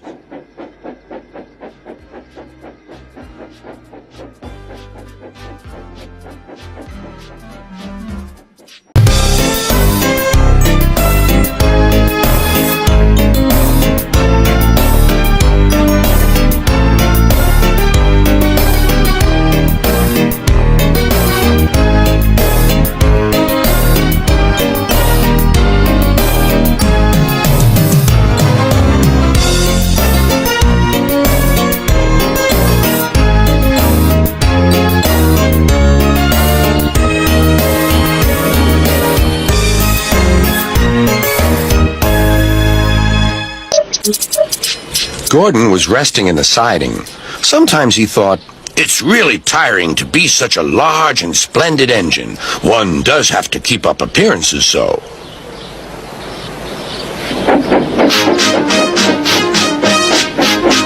Beep, beep, beep, beep. "Hello, lazy bones," whistled Henry. "What cheek," spluttered Gordon. "That Henry is too big for his wheels. Fancy speaking to me like that. Me, who has never had an accident." "Are jammed whistles and burnt safety valves accidents?" asked Percy innocently. "No, indeed. High spirits. Might happen to any engine. But to come off the rails like Henry did, well, I ask you, is that right? Is it decent?" Then it was Henry's turn to take the express. Gordon watched him getting ready. "Be careful, Henry. You're not pulling the flying kipper now. Mind you keep on the rails today."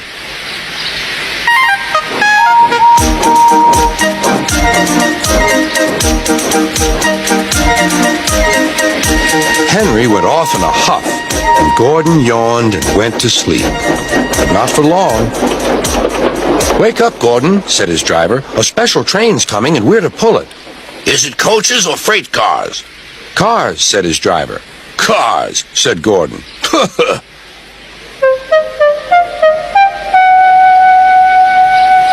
Gordon's fire was slow to start, so Edward had to push Gordon to the turntable to get him facing the right way. "I won't go! I won't go!" grumbled Gordon. "Don't be silly! Don't be silly!" puffed Edward. At last, Gordon was on the turntable. The movement had shaken his fire. It was now burning nicely and making steam. Gordon was cross and didn't care what he did. He waited till the table was halfway round. "I'll show them! I'll show them!" he hissed. He moved slowly forward to jam the table, but he couldn't stop himself and slithered into a ditch. "Whoosh!" he hissed. "Get me out! Get me out!" "Not a hope," said his driver and fireman. "You're stuck, you silly great engine. Don't you understand that?" They telephoned Sir Topham Hatt. "So Gordon didn't want to take the special train and ran into a ditch?" "What's that you say? The special's waiting? Tell Edward to take it, please, and Gordon, leave him where he is. We'll get him out later." On the other side of the ditch, some little boys were chattering. "Oh, doesn't he look silly? They'll never get him out." They began to sing. "Silly old Gordon fell in a ditch, fell in a ditch, fell in a ditch. Silly old Gordon fell in a ditch, all on a Monday morning." Gordon lay in the ditch all day. "Oh dear," he thought, "I shall never get out." But that evening they lifted Gordon and made a road of sleepers under his wheels to keep him from the mud. Strong ropes were fastened to his back end, and James and Henry, pulling hard, managed to bring him to safety.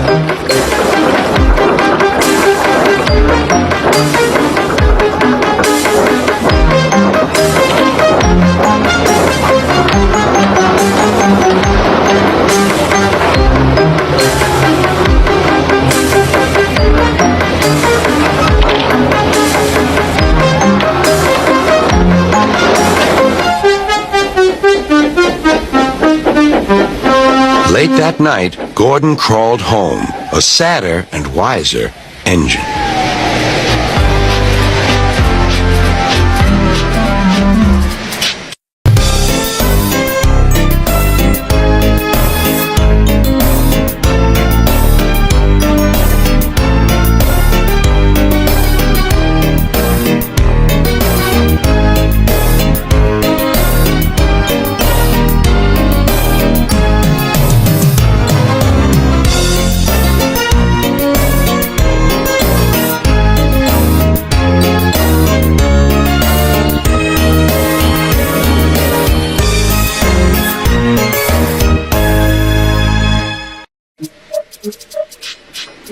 One day, Thomas was at the junction when Gordon shuffled in with some freight cars.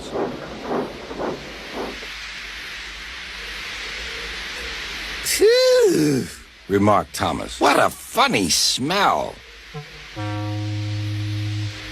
"Can you smell a smell?" "I can't smell a smell," said Annie. "A funny, musty sort of smell," said Thomas. "No one noticed it till you did," grunted Gordon. "It must be yours." Not long ago, he had fallen into a dirty ditch. Thomas enjoyed teasing him about it. "Annie, Clarabelle, do you know what I think it is? It's ditch water." Before Gordon could answer, Thomas puffed away.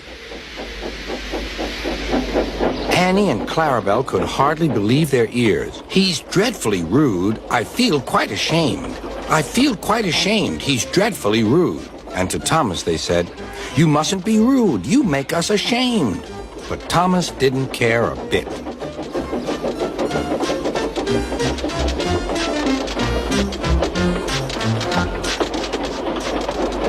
"That was funny. That was funny," he chuckled. He felt very pleased with himself. Annie and Clarabelle were deeply shocked. They had great respect for Gordon, the big engine.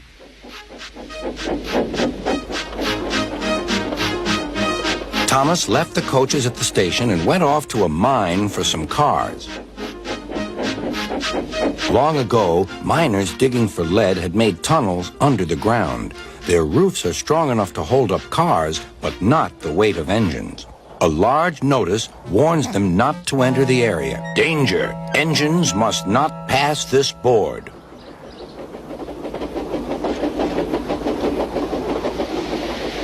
Silly old board, thought Thomas. He had often tried to pass it, but had never succeeded. But this morning he had made a plan. The fireman went to throw the switch. "Now for my plan," thought Thomas. Bumping the cars fiercely, he jerked his driver off the footplate and followed them into the siding. "Come back!" yelled his driver. "Fire and smoke," said Thomas. "I'm sunk." And he was. "Oh dear," he said, "I am a silly engine." "And a very naughty one, too. I saw you," said Sir Topham Hatt. "Please get me out. I won't do it again." "I'm not sure. We can't lift you out with a crane. The ground's not firm enough." Let me see. I wonder if Gordon could pull you out." "Yes, sir," said Thomas, but he didn't want to meet Gordon just yet. "Down a mine, is he?" laughed Gordon. "What a joke!"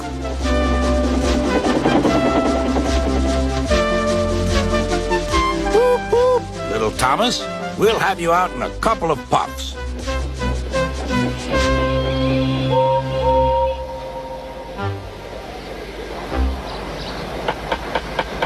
Strong cables were fastened between the two engines. "Are you ready? Heave!"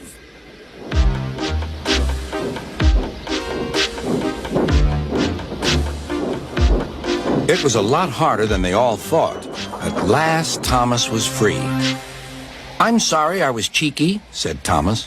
"That's all right, Thomas. You made me laugh," replied Gordon. "I'm in disgrace." "So am I," said Thomas. "Why, so you are, Thomas. Shall we form an alliance? You help me and I'll help you." "Right you are," agreed Thomas. "Good. That's settled," rumbled Gordon. And buffer to buffer, the Allies puffed home.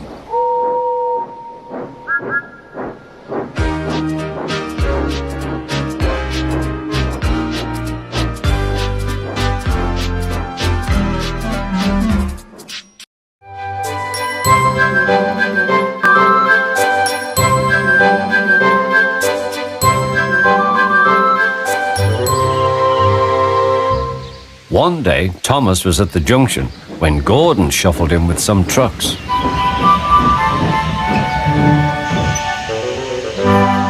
"Phew!" remarked Thomas. "What a funny smell." "Can you smell a smell?" I can't smell a smell, said Annie. A funny, musty sort of smell, said Thomas. No one noticed it till you did, grunted Gordon. It must be yours. Annie? Clarabelle? Do you know what I think it is? It's ditch water. Before Gordon could answer, Thomas puffed away. Annie and Clarabelle could hardly believe their ears. That was funny, he chuckled. He felt very pleased with himself. Annie and Clarabelle were deeply shocked. They had great respect for Gordon, the big engine.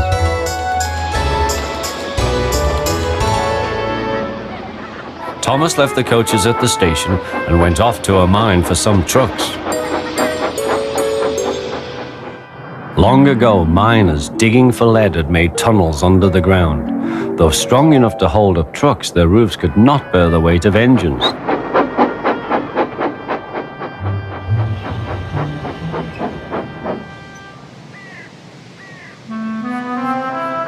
Silly old board, he thought. He had often tried to pass it and he had never succeeded. But this morning he had made a plan. He had to push the empty trucks into one siding and pull out full ones from another. Come on, waved the fireman. The driver leaned out of the cab to see where they were going. Now, said Thomas to himself. Hurrah, laughed Thomas, and he followed the trucks into the siding. Stupid old board, said Thomas. There's no danger, there's no danger. Look out, shouted his driver. Come back. Fire and smoke, said Thomas. I'm sunk. And he was. Thomas could just see out of the hole, but he couldn't move. Oh dear, he said, I am a silly engine. And a very naughty one, too. I saw you, said the fat controller. Please get me out, I won't be naughty again. I'm not sure, replied the fat controller. We can't lift you out with the crane, the ground's not firm enough. Let me see. I wonder if Gordon could pull you out. Yes, sir, said Thomas nervously, but he didn't really want to meet Gordon just yet. Down a mine, is he? Ho, ho, ho, laughed Gordon. What a jokey chortle, puffing to the rescue. Poof, poof, little Thomas, we'll have you out in a couple of puffs. Strong cables were fastened between the two engines. Are you ready? Heave, called the fat controller.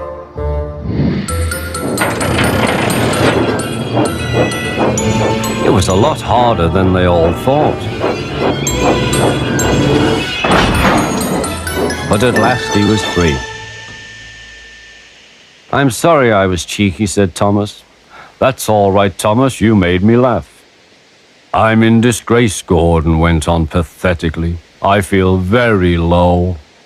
I'm in disgrace too, said Thomas. Why, so you are, Thomas. We're both in disgrace. Shall we form an alliance? An ally? What was it? Asked Thomas. An alliance, Thomas. United we stand, together we fall, said Gordon grandly. Right you are, said Thomas. Good, that's settled, mumbled Gordon. And buffer to buffer, the allies puffed home.